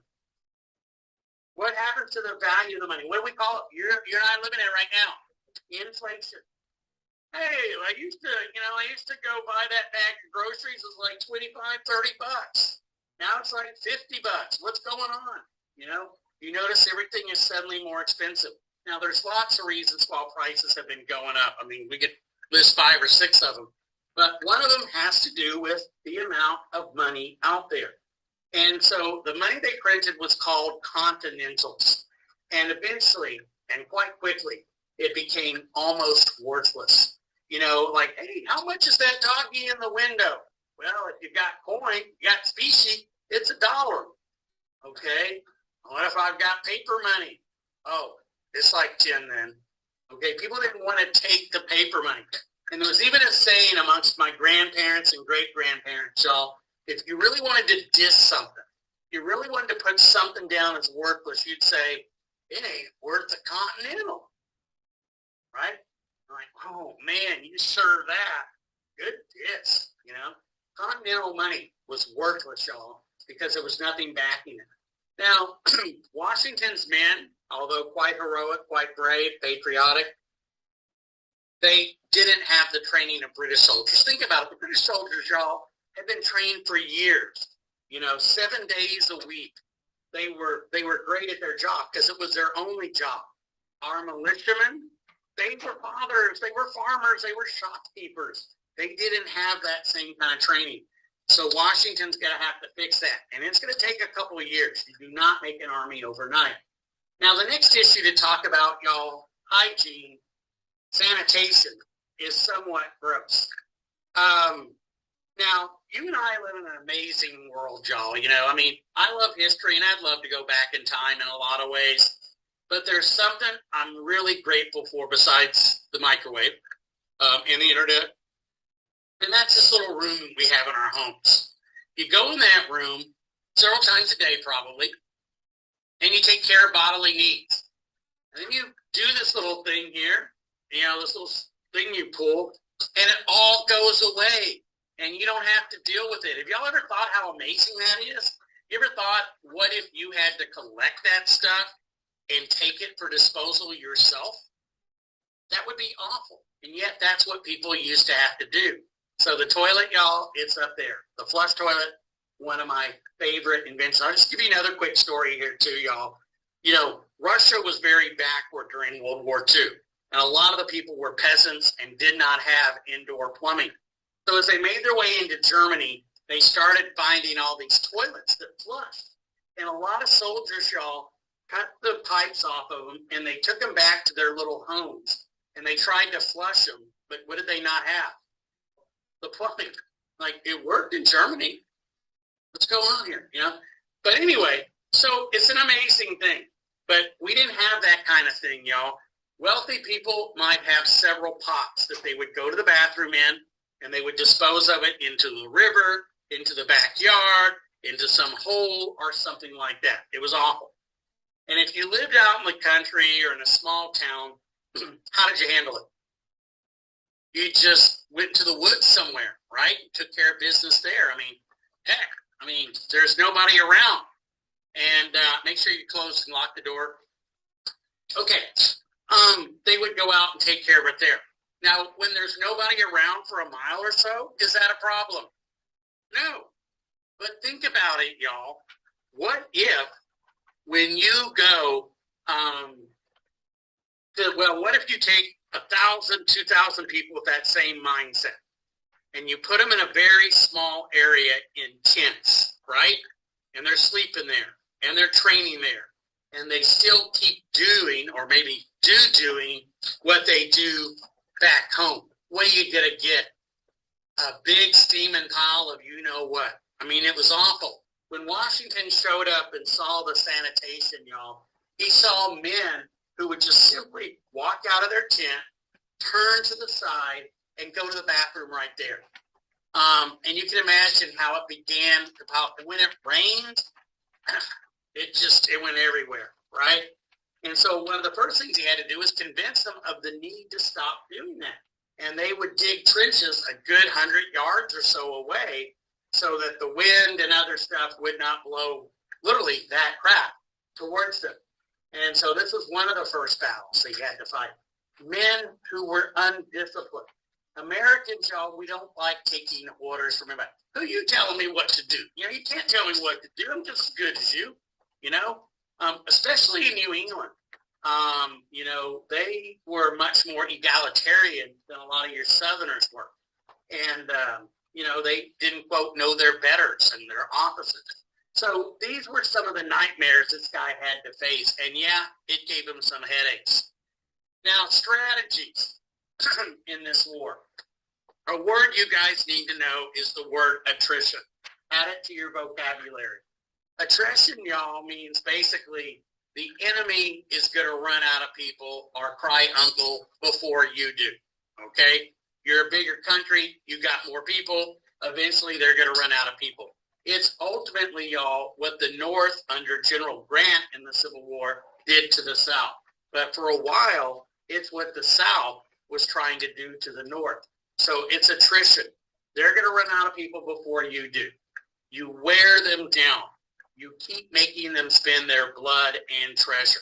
Now, one of the great ironies, y'all, is the very things that helped us win the war in the Revolution are the same things that cost us wars in Vietnam and in Afghanistan.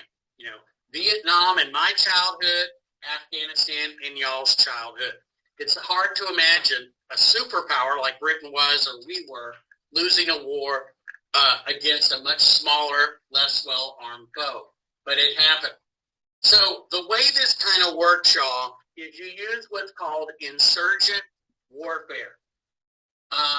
Some people call it guerrilla warfare, although that term wasn't around yet. That comes out of Napoleon and the Spanish and those, that time, guerrilla meaning little warrior.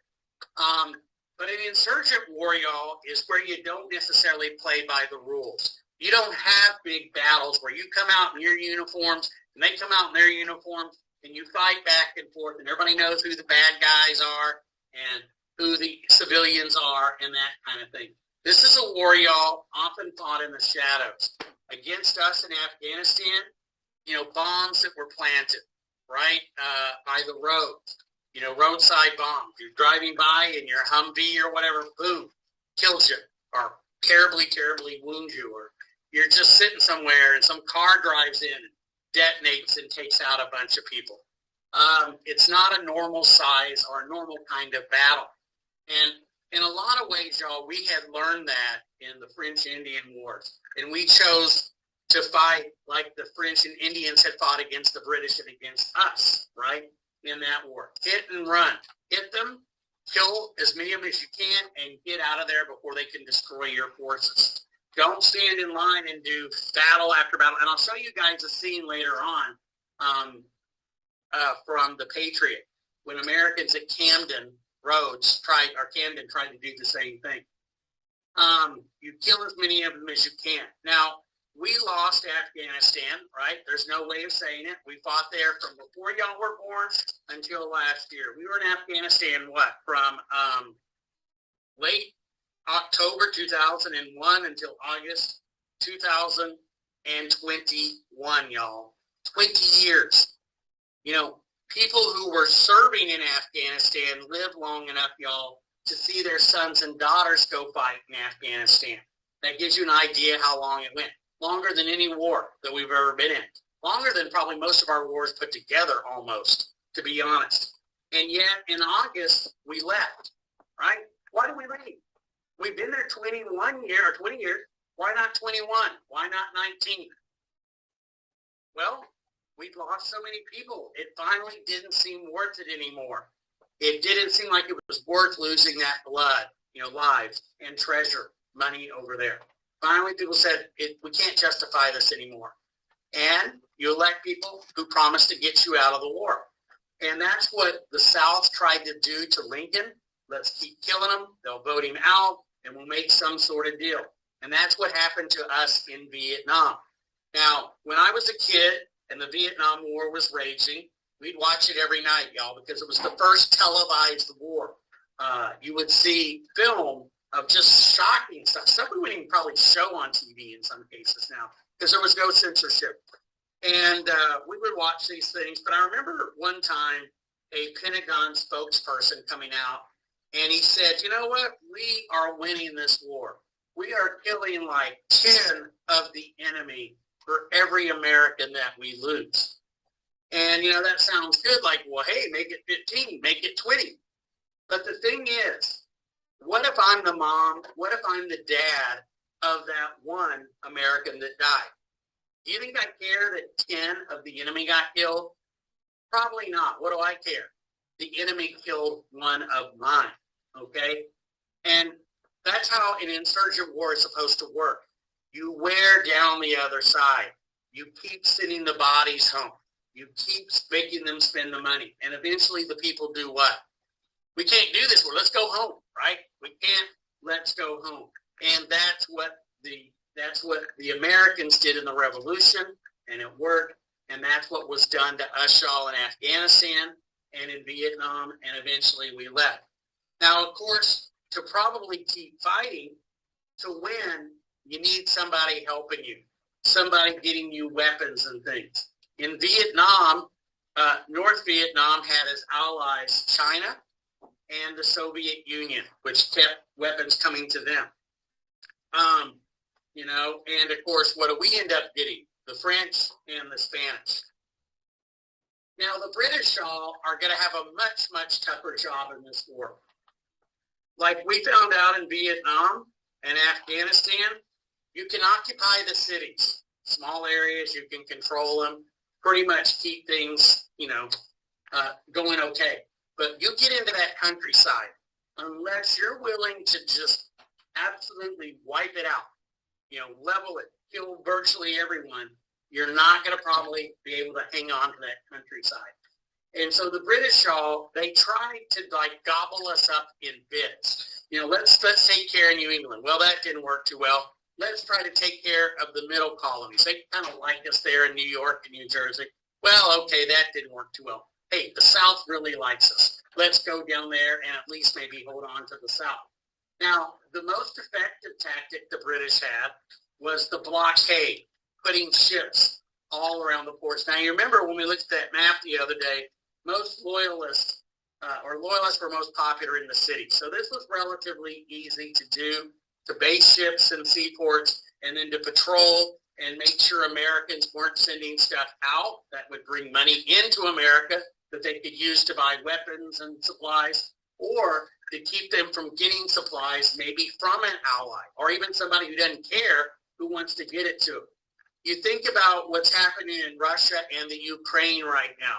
And to be honest, I'm really been confused. I've gotten everything about this war wrong, y'all, despite my study of history. I really imagined, y'all, that the Russians would come around the borders there and would basically block off Ukraine in a lot of ways where the supplies could not get in. They've not done that, right? And so as a result, American supplies, European supplies are flooding into Ukraine, allowing them to continue fighting this war. Maybe Russia knew they couldn't get away with that. Maybe they were worried about starting a war in somewhere else in Europe and getting NATO involved. I don't know what they're thinking. They've fought this very badly, fortunately, for Ukraine.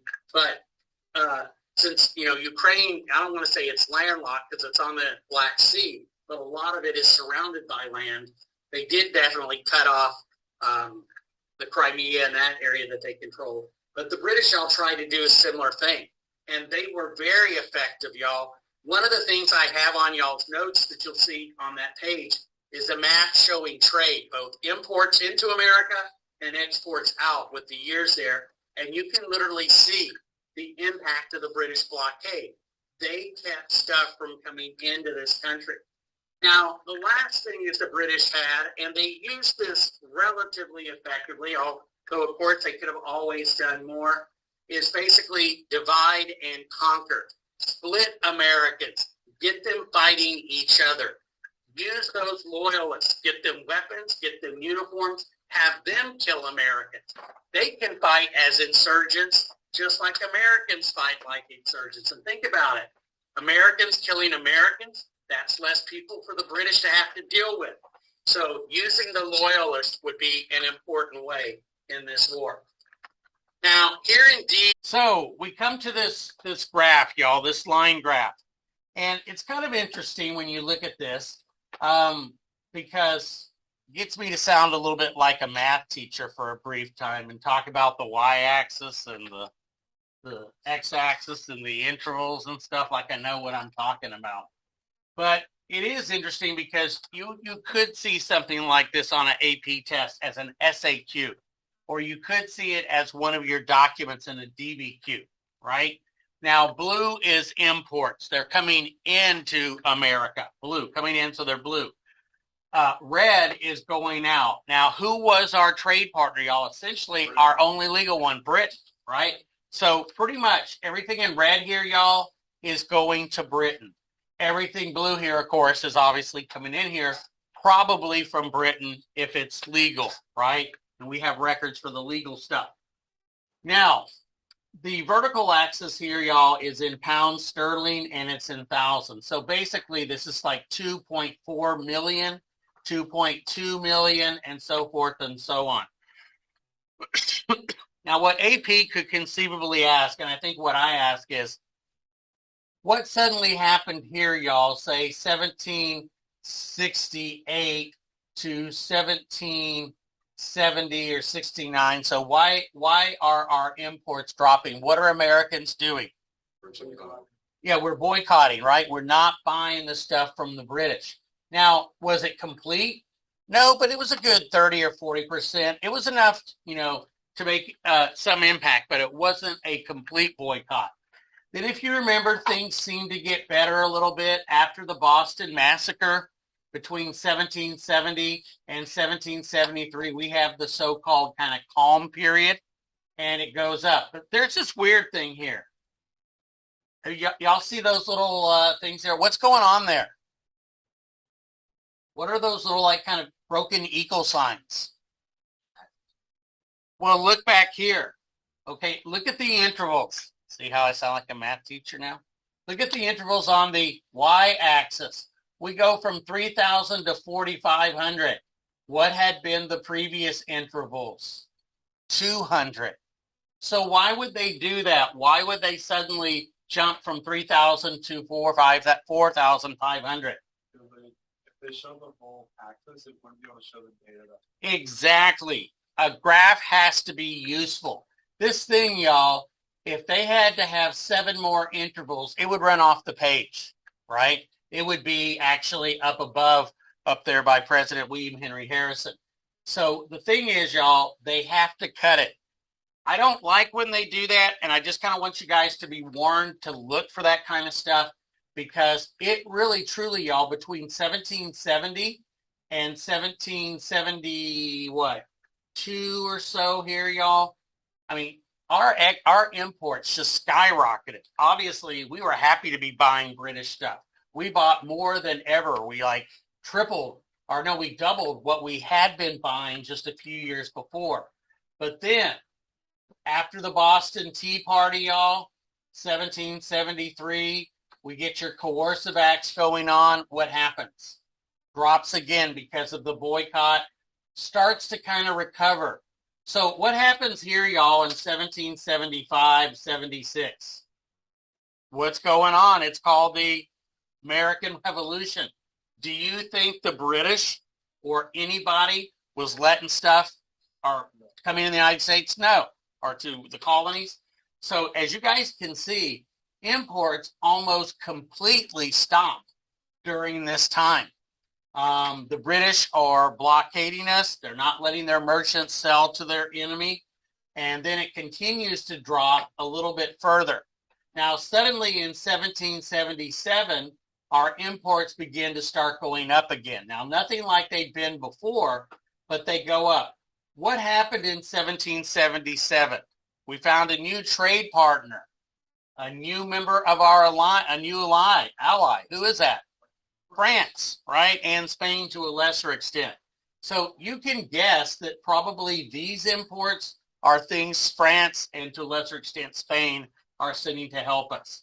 And then, of course, it goes on kind of, as the war turns to our side. In 1781, y'all, most fighting stops. Do the French need to keep sending us stuff? No. They know we've won. And so suddenly our imports drop again. Now, if you look at our exports, what we're sending out of the country, did the Brits let us take stuff out? Nope. That went down to almost nothing, y'all. You look right here, literally nothing is leaving the United States. And you think if we can get stuff out, we can sell it and we can use it to buy weapons. The Confederacy is going to try the same thing, y'all, in the Civil War with cotton.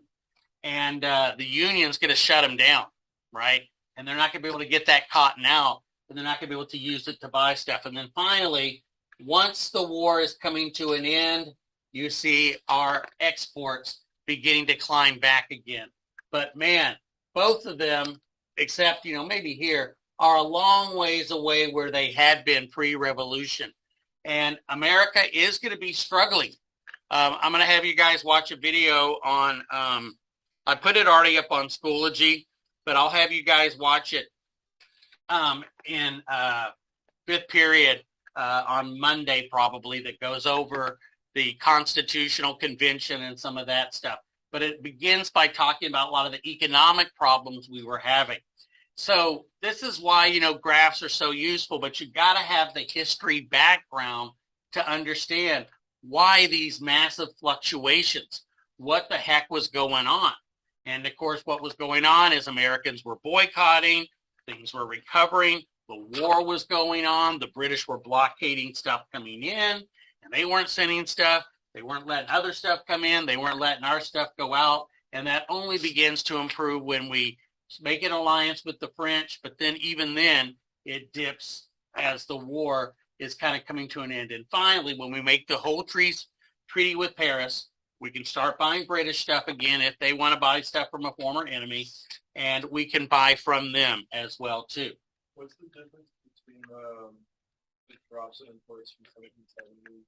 What's the difference in when?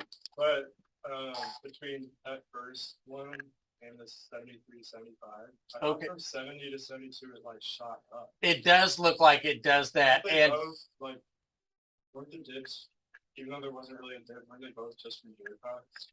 well, remember, there's the Boston Massacre in 1770, right? That would be what, right here? Okay, here's the Boston Massacre. Huh? Wasn't that 73? No, the Boston Massacre is 70. Boston Tea Party is 1773, right? So, yeah, right here, 1770, it's kind of hard to see. You've got it right about here. So it's kind of interesting. Do we continue to trade with them after the Boston Massacre, which is in early 1770? It looks like we do. And then when this is 1774, go on up. You notice, though, even before, here's the Boston Tea Party right here.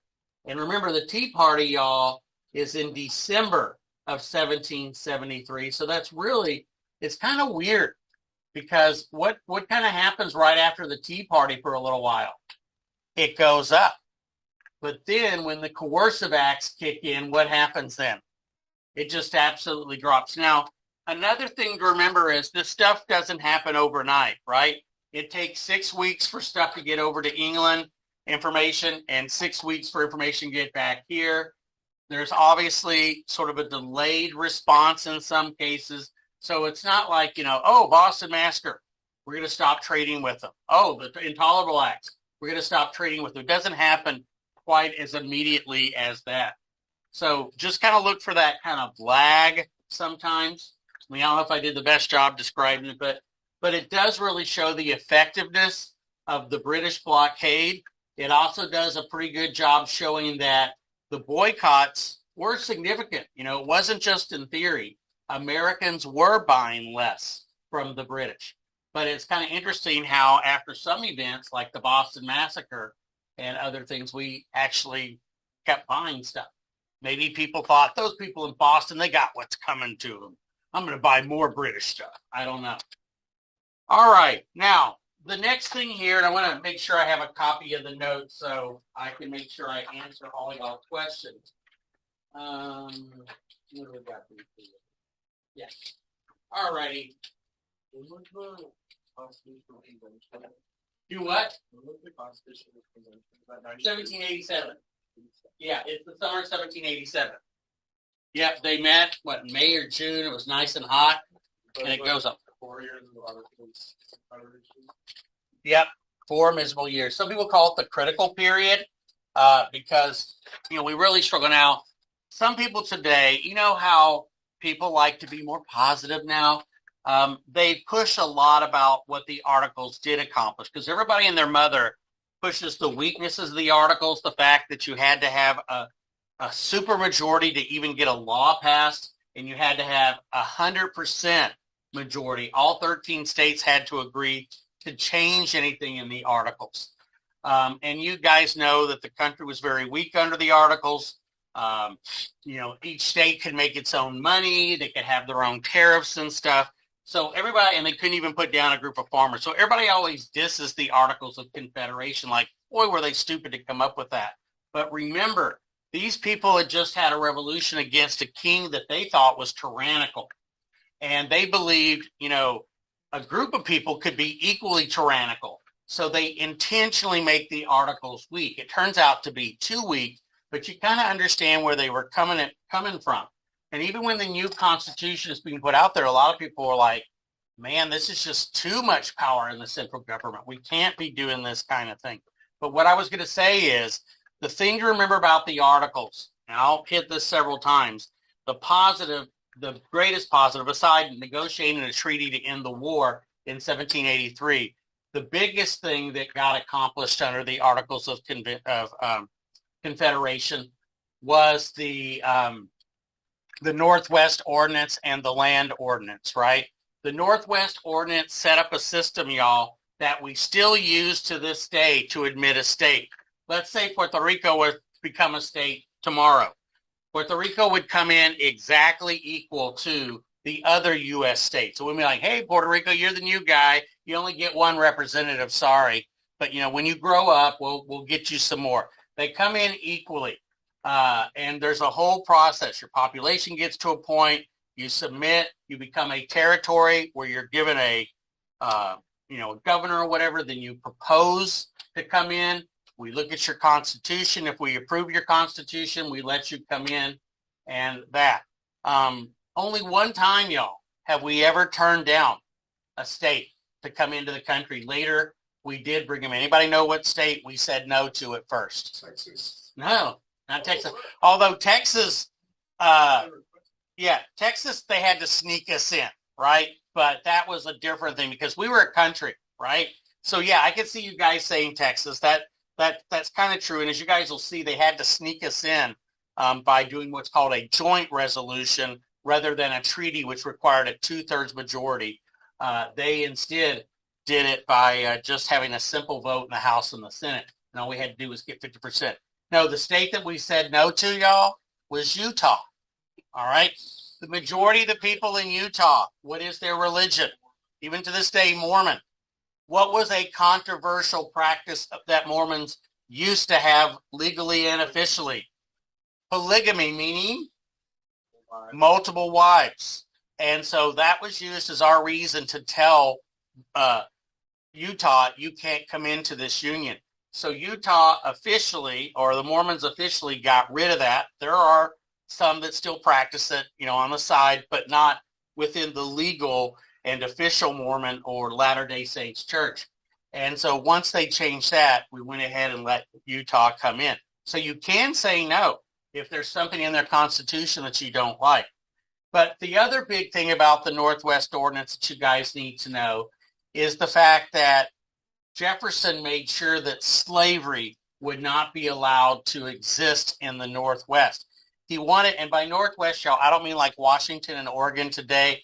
Remember, our country ended at the Mississippi in those days. The rest was French, right? So, and belonged to Mexico. So the thing is, what is today Illinois, Indiana, Minnesota? Those areas, y'all, might have had slavery, but Jefferson made it where you couldn't bring in slaves and you could not have slavery there. And he wanted to extend it to all new states, but he couldn't get the South to agree to that. But had he not done that, y'all, there is a strong possibility that those northern states, some of them like Illinois or Indiana, would have adopted slavery. And when the Civil War came, would they have stayed with the Union? Probably not. They might have left too. And we would have had a very, very different country, very different results in the Civil War. Had an Illinois and a Wisconsin or whatever been able to have seceded and join the South in that war. So turned out really interesting, but they kept slavery out. All right, the next thing I want to talk about here, y'all, is the Northern Campaign. Now, we've already talked about the fighting that happened at Lexington and Concord and talked about the fighting that happened at Breeds Hill or Bunker Hill. But the next thing we tried to do, which, is way down here, was to invade Canada. Something that a lot of people maybe would like to do these days. I don't know. But the thing is, y'all, we had a two-pronged attack on Canada. We had an old British officer named Montgomery. He and his men marched up across Lake Champlain, and they took Montreal. They actually took it. And then they proceeded up along the St. Lawrence to meet Benedict Arnold. Now, remember, Benedict Arnold is still a good guy. In fact, he's going to be a really good guy for a long time. He left here, y'all, from Massachusetts up to Maine, and his men went down the Kennebec River. But the trouble is, y'all, it was frozen, and these guys had a rough time. Now, they used sled dogs, and they ran out of food. And so they killed their sled dogs, ate their sled dogs. Eventually, they had to boil leather and eat that, y'all. Because think about it, they're going upriver here. They aren't going downriver, they're going upriver. Finally, starving, looking awful, Benedict Arnold's men make it to Quebec. Now, what are they trying to do? What's the ethnicity of people up in Quebec and Montreal, y'all? They're French. Do the French like the English? No, right? They had just lost this war. So what do you think we're thinking by invading French Canada? They will join us. They'll be the 14th colony, eh?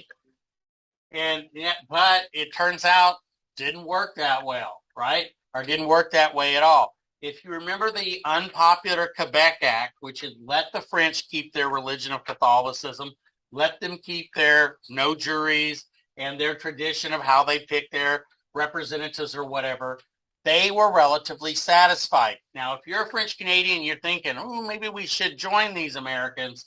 You should also think what? What if the Americans lose? What do you think the British are going to do to us then? Punish us big time, right? There's going to be a big payback. So the French, y'all, basically just kind of sat on the sidelines. And so the Americans had to fight British soldiers who were in Quebec. It's a terribly cold early 1776. And Benedict Arnold and Montgomery lead their men, y'all, right into battle. Almost immediately, Montgomery, who dreamed he was going to get shot and die, gets shot and dies. Bullet right through the head, if I remember right. Benedict Arnold keeps leading the men, and then he is shot in the leg. And it's a nasty wound. But he continues leading the men until finally it's clear we're not going to take Quebec. And then guess what they had to do? Make their way all the way back again. So Arnold has attempted to take Canada A. He's failed, but through really no fault of his own, mainly through, the British taking good care of the French Canadians, eh? Want to make sure I answered all the questions I asked y'all about the invasion of Canada A. Do what? Who was wounded? Who did I just say? Benedict Arnold, yeah. And that'll be important to remember. Hello? Yes. Yes. Hermione, you're going home. All righty. Take care, you lucky dog. You're leaving candy for us? Yes, that's a no. All right. Anyway, here, y'all. So it doesn't work. The French Canadians don't join them and all of that. Okay, finally, y'all. The ideas that inspired the revolution, reflected new beliefs about politics, religion, and society that have been developing. We've talked about this a lot, y'all, but I think it's really, really important that you guys get this. And of course, a lot of it has to do with the impact of the Enlightenment, I apologize for so much being crammed on a single slide. I normally try not to do that. Now, one of the things, if you guys are asked about how revolutionary was the revolution, did it really change much, right? Well, you could say already, well, the Northwest Ordinance banned slavery in the new northern states and that kind of stuff. But something also else that shows that we were changing and things were being modified here was we ended primogeniture. Now, I'll talk about that at another time as well, too. What does that primogeniture mean? Eldest son inherits everything. And one thing Americans tried to do just above that, y'all, is, and I know it's not perfect, and you and I know if my or your last name were Gates, or if our last name were Musk or Bezos, you and I would probably have a little bit different life right now, wouldn't we? And our kids would have a very different life, right? But the idea still is, it shouldn't be hereditary privilege just because you're a sir or a lord or a lady or something like that. We get rid of hereditary privilege in that. In fact, unless you're a rapper, you cannot have like sir or whatever as part of your name. Like when I was younger, there was Sir Mix-a-Lot, but my favorite was Sirloin. Sirloin was pretty awesome. Anyway, but the thing is, it's strictly banned in our Constitution. If you're an American, yeah, they can give you, the Queen or now King can knight you, but you can't really be known as, Sir Bob over here or something like that, Sir Robert. So we got rid of that, and we really valued you making it your talent over just what your parents' last name or whatever is. Now, primogeniture was a way, y'all, to keep giant estates intact, gigantic, areas, and to keep the rich super rich. Now, people tended to have lots of kids back then. Not only did you have heirs, you had spares, and probably spares to the spares, right? So you might have 4, 5, or even 6 sons. What happens if you divide your property, say, equally among all 6 sons? It loses value. It's going to get smaller and smaller. And let's say those 6 sons have an average of 5 kids each. 5 sons. What happens then? It gets divided further and further. And eventually it's like, son, when I die, this square is going to be yours, right?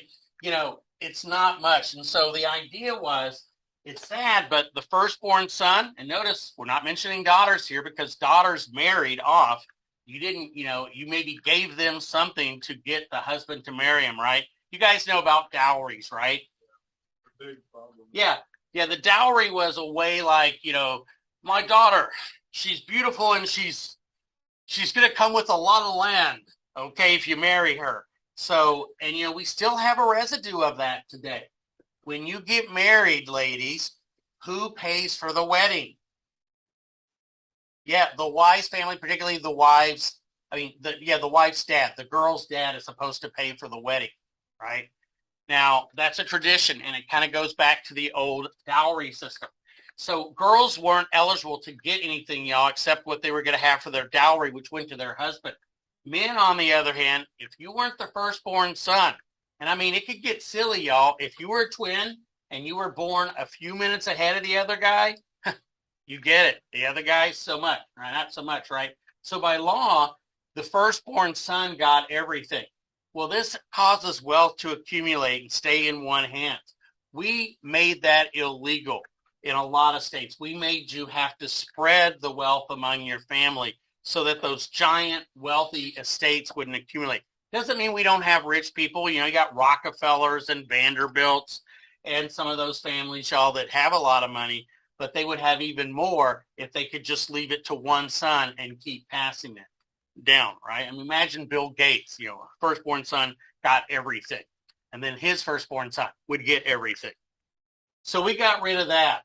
Now, Americans also had this belief, y'all, that, I use the old line, but that we were certainly, at least the Northern Americans believed we were kind of on a mission from God, that we had a covenant with God.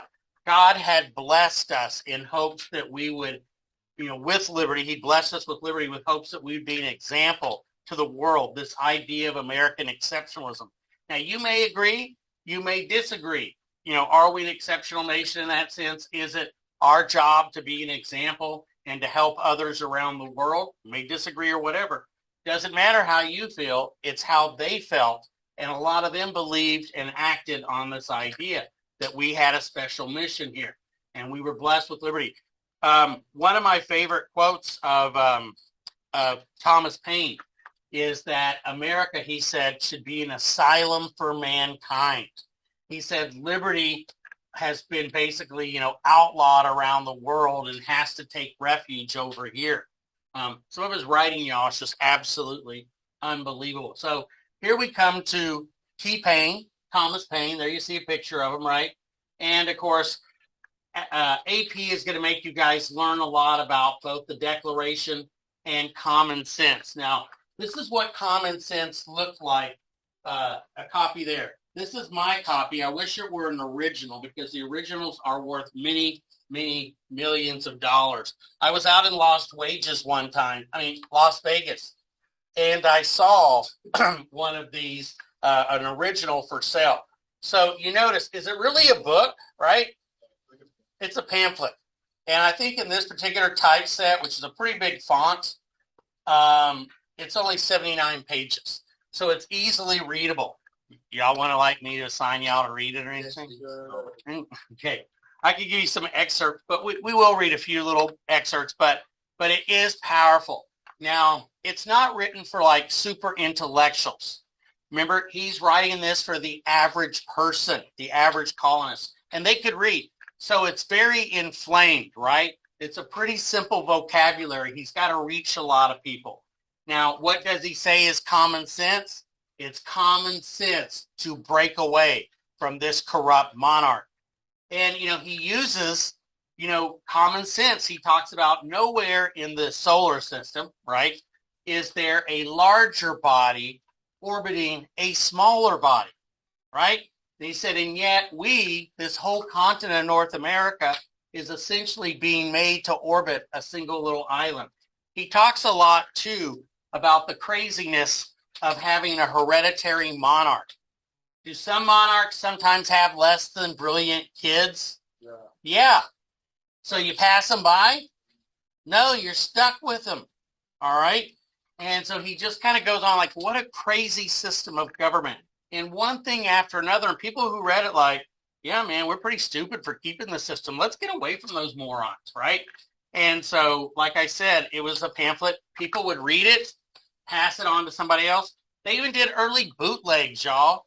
Like people pirated and copied it. Now, it didn't have his name on it originally, but later people figure out who it was. So he didn't really make a whole lot of money off of it, if any at all. But that's Thomas Paine in there. So a little island should not rule a large continent. Makes no common sense. The idea of hereditary monarchy makes no sense. And, a handful of people, y'all, I'm guessing maybe 10%, 5% of Americans would have favored independence when this book came out in guess what year? 1776. But after reading it, probably 30, 40% or more of Americans now favored independence. Along with Uncle Tom's Cabin, y'all, I think this is probably the most important book in American history. It changed everything. Okay? Now, we got a little video here that we'll talk about him. The sun never shined on a cause of greater worth. 'Tis not the concern of a day, a year, or an age. Posterity will be affected, even to the end of time. The writer of those words was an Englishman who had immigrated to the New World only a few months before the clash at Lexington and Concord. He was self-educated and penniless. At age 38, Thomas Paine had been a tutor, tobacconist, grocer, and corset maker, and he had failed at everything except troublemaking. Well, except failing. He was a very successful felon. Enjoyed taking on everyone as a kind of 18th century Socrates. He was in the marketplace arguing with everybody. He became a tax collector, was fired from his job when he was caught handing out petitions to members of parliament asking for higher pay for the tax collectors. In London, Paine's appeals on behalf of underpaid civil servants caught the attention of Benjamin Franklin, who was there as an agent for several colonies. After meeting Paine, Franklin recommended him as an ingenious, worthy young man and sponsored his immigration to America. Once in Philadelphia, Paine began to write a pamphlet promoting the radical idea of American independence. Thomas Paine had suffered all his life under England's class system, and he spared no venom in his writing. In January of 1776, after virtually every typesetter in Philadelphia had refused to touch his treasonous work, a rebel printer finally agreed to publish it. Common Sense was its down-to-earth title. In its 47 pages, Paine attacked the notion that England's king should be seen as a parent to the American colonists. He set out to dethrone the sacred institution of monarchy.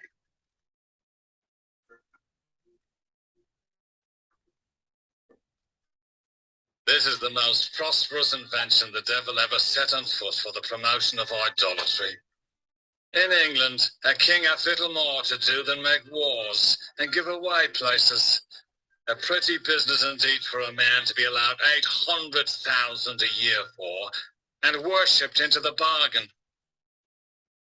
Paine, I think, virtually destroys the notion of monarchy as a form of government, which is really surprising because no one had been attacking monarchy in the colonies. It wasn't a political issue. And his arguments seemed to be so persuasive that virtually no colonist, with the exception of the Tories, ever advocated monarchical rule again.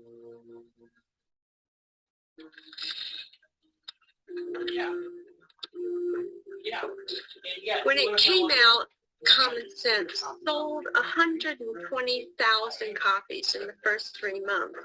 And over the course of several years, it sold 500,000 copies. This was the equivalent, or almost the equivalent, of the Bible sales in colonial America. It was quite phenomenal. Common Sense was read aloud from street corners and pulpits, in taverns, parlors, and schools. The brilliant pamphlet was published anonymously. People speculated it had been written by Samuel Adams, John Adams, or even Benjamin Franklin. A Connecticut man wrote an open letter to the unnamed author. You have declared the sentiments of millions. We were blind. But on reading these enlightening words, the scales have fallen from our eyes. Tom Paine was saying in this pamphlet what a lot of people were now thinking but had hardly dared to say out loud. In other words, that the colonies were at war with England. See, or the middle part of page 6 where it says key concepts. Now, there's a lot of information on this particular slide. I apologize for it having so much on there. Let me get rid of my little picture here, give you guys a little bit more room.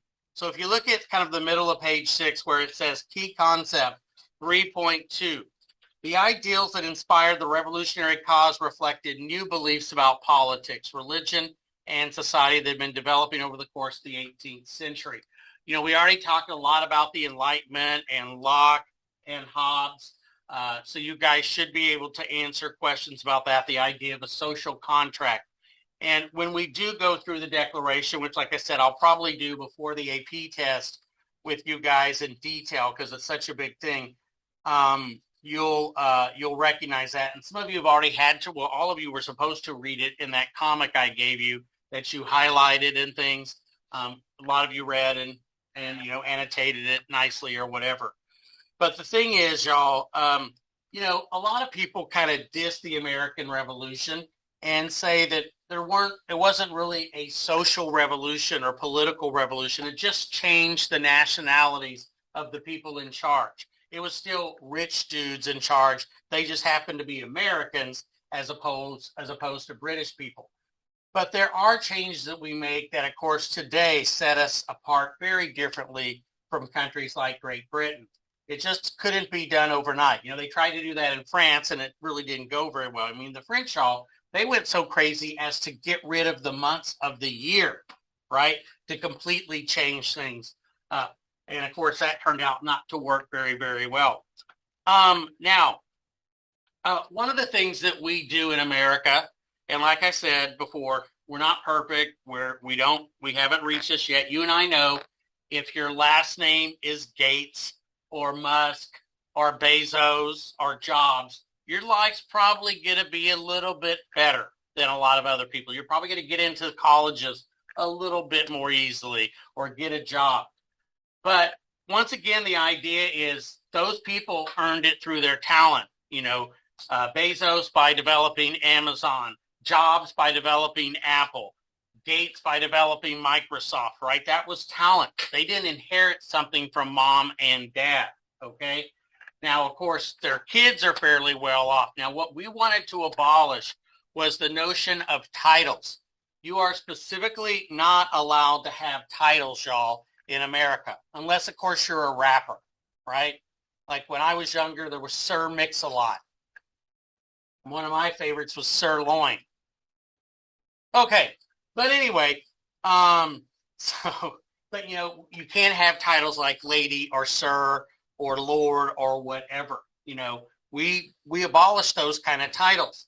But even better, and that's why it's in bigger letters, is we got rid of what's called primogeniture. Primogeniture. Now, you use your Latin or Spanish or whatever you guys may know some of. Primo, first. Genitor, genus, born. Firstborn, right? The firstborn. So, and they mean firstborn son. Now, it's just like, until relatively recently, who became king when the queen died? Was it the firstborn son, the firstborn period, or the firstborn girl? What was it? It was until recently firstborn son. If she had like 6 daughters and then finally has a son, guess who gets it? The son. Now, they only changed that, I think, in y'all's lifetime, or for sure just a little bit before y'all were born.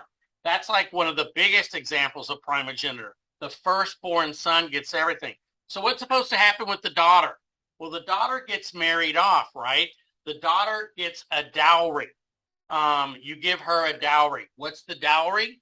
It's what she takes into the wedding, right? Because you got to remember, and I know this seems kind of weird for you and me today, but people didn't used to marry people just because they were in love.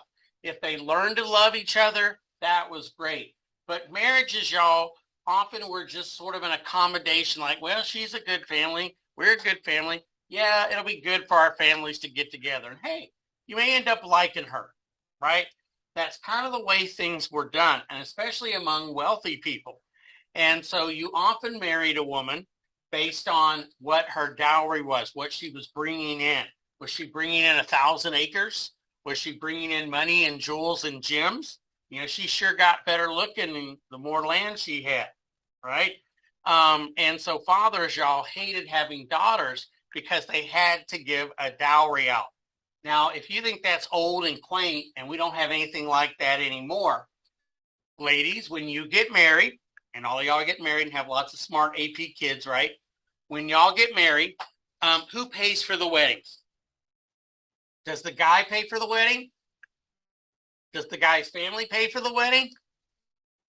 The girl's family, especially the girl's dad, pays for the wedding. That's sort of a legacy of the old dowry. You get something for marrying this girl. She's rich, you're going to have a great wedding. She's poor, well, there is that little Elvis chapel in Vegas you can go to. And so the thing is, y'all, the firstborn son got everything that didn't go to the daughters as dowries, okay? What if I'm the second or thirdborn son? Well, guess what? You're, out of luck. Now, it might seem cruel to do that, but the reason they did that was so that the family estate could stay together. People had large families then before birth control, right? And, people were living longer and more of them were living. And so let's say you had 3 or 4 heirs and spares and you divided your land among 4 of them. Well, that estate got made a lot smaller. And then if each of those kids has 3 or 4 kids, what happens to the estate? Even smaller and smaller. And before long, your dad is promising you, son, when I die, this square will be yours. Okay? About this big. And so that's why they did it that way, because they wanted to maintain those big estates. But of course, with a big estate comes a lot of power.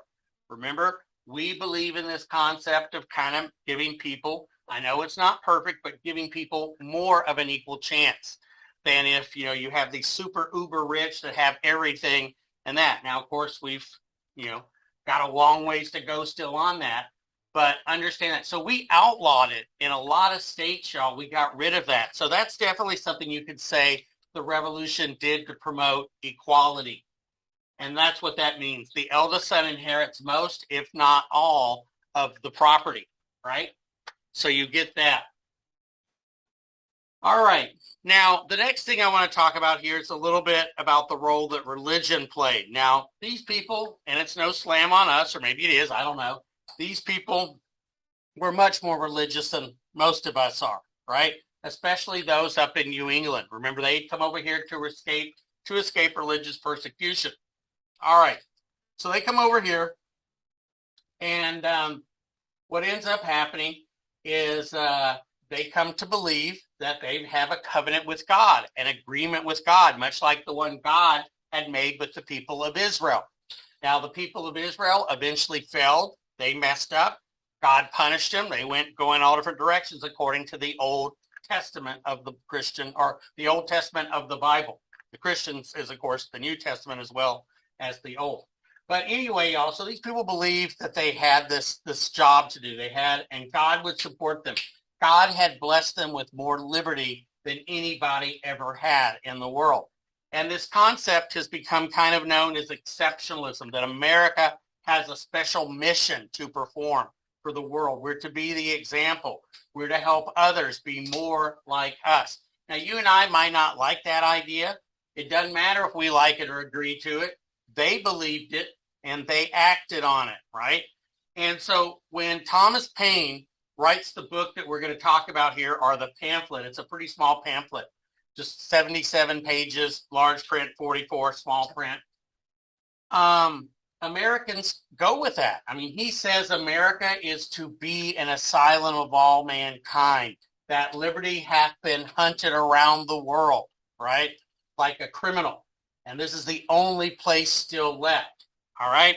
So in 1776, y'all, probably one of the two most important books ever published in America comes out.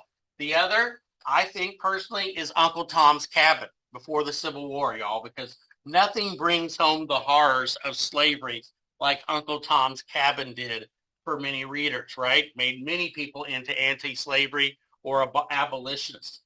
But in the 17th or the 18th century, y'all, the 1700s, no book is as important as this little pamphlet, okay? Now, it was published in 1776 anonymously. Thomas Paine came over here. He had failed at everything in life, y'all, except failing. In failing, he was a great success, okay? He had even made corsets. Y'all know what corsets are, right? The things women used to make that went around their waist, that kind of made their waist narrow and pushed up their breast, right? Because men like the hourglass shape. And so these things, y'all, would literally squish organs out of place and shorten the lifespan of women. But it was worth it because they look good for us men. No, it wasn't worth it, obviously. I was just being a pain to see if I could get a reaction out of you. But anyway, so the thing is, he had tried that and failed. But what he was good at, y'all, was arguing and writing. And Ben Franklin meets him, and Ben Franklin sends him over to America, and with a letter of introduction. Now, having a letter of introduction from Ben Franklin goes a long way. Just about the time he gets over here, y'all, we get Lexington and Concord, and we're at war. But most Americans still want to make up. In fact, we even send something called the Olive Branch Petition to the British. When you offer somebody an olive branch, what does that mean, y'all? Peace. You're wanting peace, right? And so we're like, hey, king, man, let's make up, dude, you know? And the king rejects it. But you had Americans still trying to do that, still trying to offer. Even after the bloodshed, y'all, Thomas Paine couldn't believe that. He thought it was just absolutely insane that a country as big as America, you know, a whole continent-size area, would be under the control of a little island. Now, he called it common sense because he challenged King George III. He said it was common sense that Americans break away from this corrupt monarch. And he talks a whole lot, y'all, just about the stupidity of hereditary monarchy. Now, the first guy that's your king, he might be pretty awesome.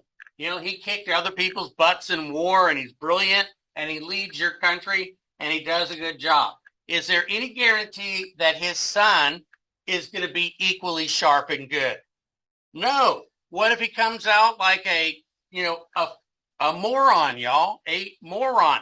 Well, can you get rid of him because he's a moron? No. You're stuck with the morons, okay? And the morons probably going to have moronic kids. And there you go. You're stuck with this. So he said, having a hereditary monarchy is just stupid. He called the king the royal brute. And then, of course, you got to realize this is the age of enlightenment, right?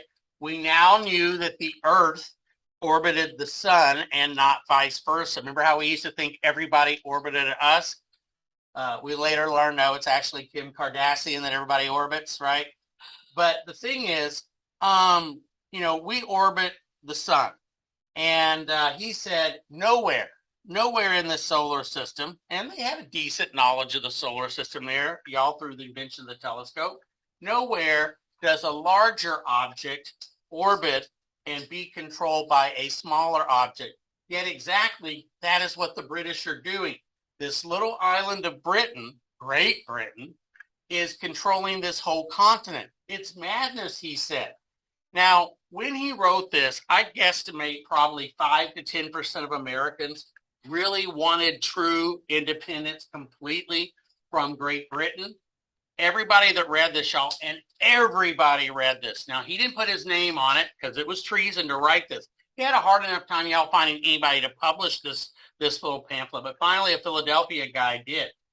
And it just changed minds. People would get it, read it all night, pass it to somebody else who would do the same and pass it to somebody else. It was one of the first books that I know of to be openly bootlegged, right? To be openly copied, pirated, whatever you guys want to call it. And so it sold ridiculously large numbers of copies, and even more people read it. And he single-handedly, y'all, makes Americans decide, you know what? It is common sense that we get independence from Great Britain. I'm going to skip this video for that, y'all. And now, the Declaration of Independence, all right? The Declaration of Independence, y'all, is inspired by John Locke. You guys know that. I've talked about that till you're sick of it. The second treatise on government. And also Thomas Paine, obviously, some of his ideas and in common sense end up finding their way into the Declaration of Independence. He's an Enlightenment figure. He, by the way, y'all, will eventually make his way to France, where he will be a figure in the French Revolution. But he was too radical even for the French, y'all, after he writes the Declaration of Rights and Man, and he gets his butt kicked out of France. He ends up dying penniless, y'all, and they didn't even have a place to bury him. And for the longest time, there was just a box of bones that somebody kept before eventually they could afford a place to bury the guy. I always wanted to have a band called Thomas Paine's Box of Bones. Figured that'd be a great band, right? It'd be like pirate rock or something. But anyway, so we have that. There's only, as far as I know, maybe one statue to this guy. And yet more than anybody, with the possible exception of John Adams, but John Adams was for independence and talked about it before anybody else, but nobody converted as many people as Thomas Paine did. And that's why I, of course, have a bobblehead of Thomas Paine. Guess what he's holding in his hands? That's right, copy of Common Sense. I usually have a copy of Common Sense, but I've lost my common sense. Yeah, okay. Bad joke. All right. So let's go finally to where I said we would start, page 7. So the push for equality, y'all, after the Revolutionary War. There are people that say, man, those guys, when they wrote all men are created equal, they were lying. Well, maybe to you and me, that doesn't seem to make sense when obviously women weren't equal and African Americans, especially those being held as slaves, were not treated equally. Native Americans weren't being treated equally. But we do begin to set that as our target, right? That becomes our destination. And essentially, y'all, that's what America is. We're on the road, always trying to get closer to that elusive goal, right, of equality for all. Now, there's a big push for this equality after the revolution. A lot of people, y'all, begin to start talking about the abolition of slavery. I think I put that line there twice or whatever. But anyway, a lot of people start pushing for the end of slavery. You even have some people sue for their right to be freed and win in a court of law up north. And pretty much, y'all, from the time of the end of the revolution, you start seeing the northern states getting rid of slavery. Now, something you guys should write down in the margin there. I know I'll say it in several other places. All right. Now, so in the North, y'all, you have people calling for the abolition of slavery. You even have some brave people in the South calling for the end of slavery. Not many, but there are some. But one thing that does happen, and please make a note of this, that does happen is when the Northwest Ordinance is passed. Northwest Ordinance is passed in 1787. Thomas Jefferson, made sure that there is no slavery in future states, in future northern states. So essentially, y'all, what Jefferson does is he bottles up slavery in the South. Now, he had hoped to not allow slavery in any new states that would come into the Union, but he's only able to get enough votes for it to be banned in the North.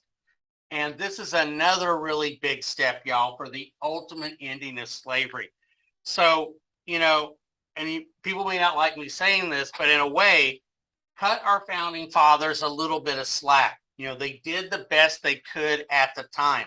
A lot of people are like, man, they should have ended slavery then. They should have made everybody equal. They should have done this, given women the right vote. You got to sometimes make progress, y'all, by little steps. You just can't overnight change everything and expect everybody to be thrilled with it. You have to work at it. And so they started the process of ending slavery. Sadly, it'll take a civil war to finally end it, which is indeed, that is blood on their hands, that they couldn't have done more in that case. All right. So we do see the people calling for it. We see northern states, and some of them, y'all, did it where slaves were freed pretty quickly. Some of them did it where it might take 20 years to gradually free slaves. Some of them even said all people born before a certain date will remain slaves, and those people born after the date will be freed.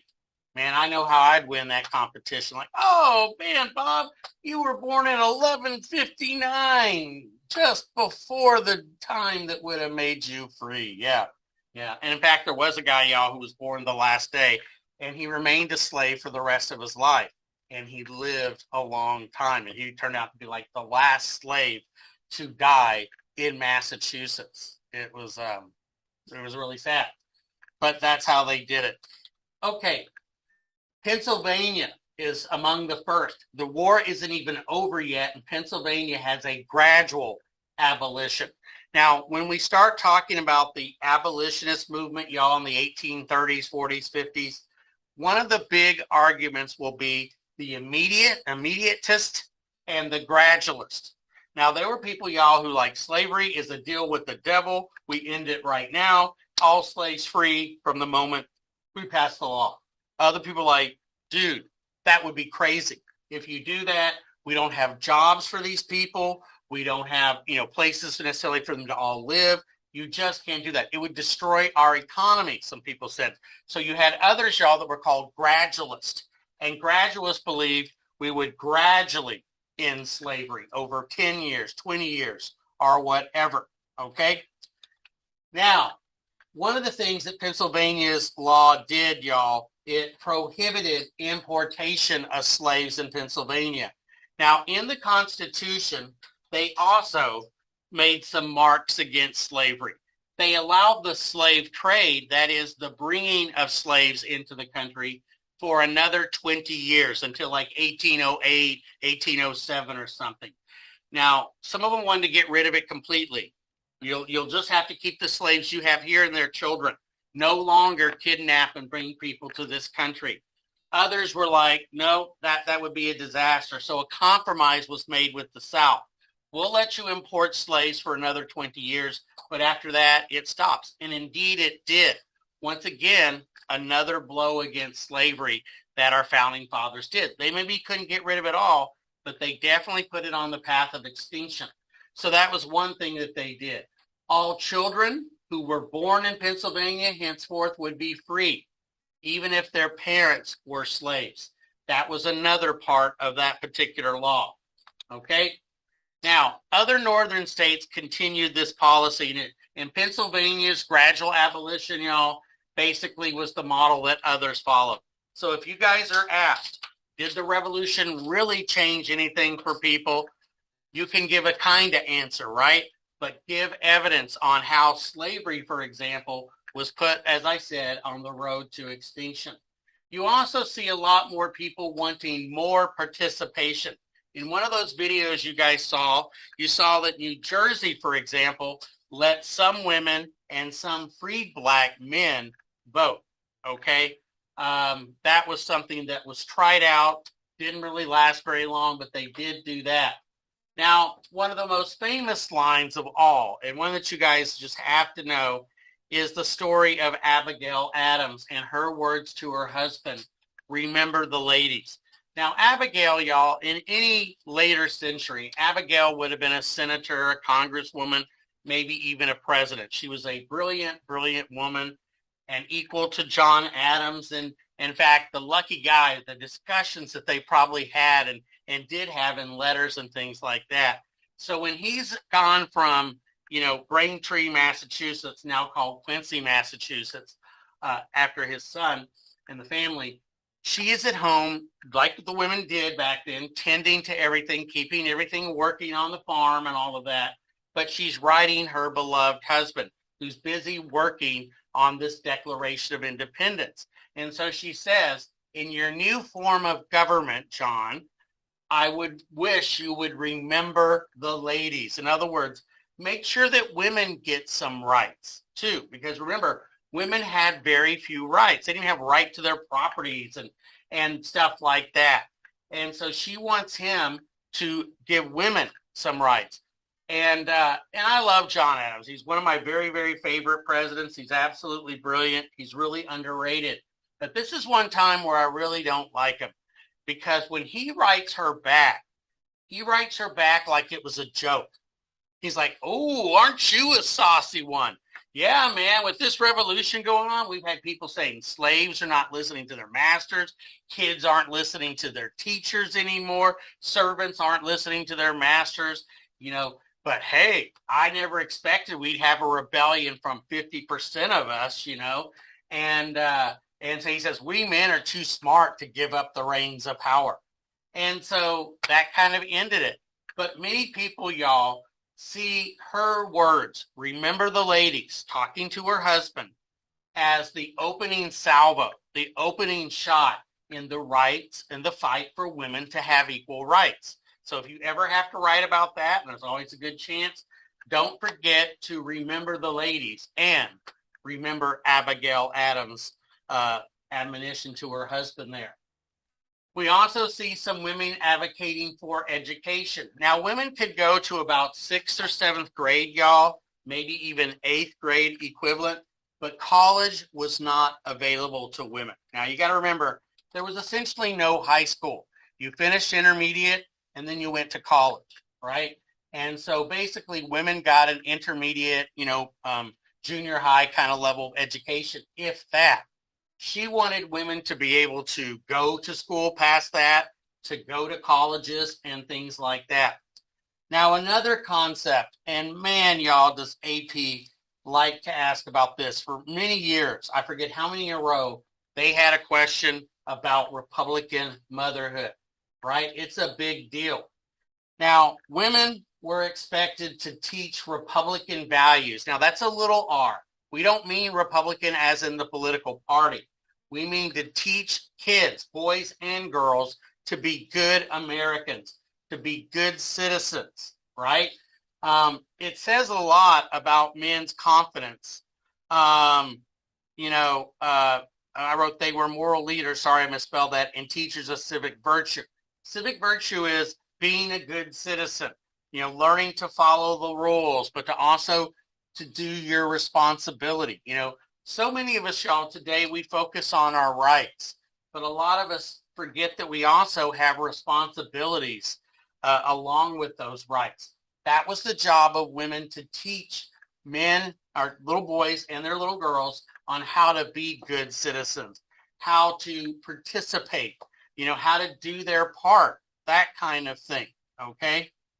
And what does this lead to? Well, it does lead to women, being able to get more educational opportunities. Because if you're asking women, y'all, to do this, to be sort of these moral leaders, they have to have more education, okay? So please, please remember that if it comes up, it develops during and after the revolution, and it stays around for a long time. Now, the last thing AP really wants you guys to know about the revolution, as well as the Declaration of Independence, both of which we'll talk more about at a later time, is its impact of the DOI, the Declaration of Independence, on the world. Now, when I was grading y'all's notes today, one of the questions was, why is it called the shot heard round the world? And a lot of y'all just wrote, caused a revolution. Like, well, yeah, caused a revolution here, but why is that important around the world? It's because our revolution, y'all, is going to inspire countless other revolutions around the world. So that's why it's heard around the world. Here you have a colony rising up against its mother country. That was unheard of, and we were the first to do that. The French Revolution, which of course doesn't turn out too well, it was definitely a child of our revolution. They just went a lot further. They didn't know when to stop. We didn't get to the chopping off heads part and having a dictator like Napoleon take over part in our revolution. We had the sense to stop, but the French didn't. Also, y'all, shown here on the left is Toussaint L'Ouverture. He helps Haiti get its independence, becomes the first black republic in the world. And finally, in Latin America, you have this man, Simón Bolívar. Simón Bolívar, y'all, is going to help lead a lot of countries in Latin America get their independence. He doesn't lead Mexico's revolution, but he does lead others there. And all of those, y'all, were inspired by that. And what is Simón de Bolívar known as? The George Washington of Latin America. He won the revolution. He won several. All right, that's it. Thank y'all.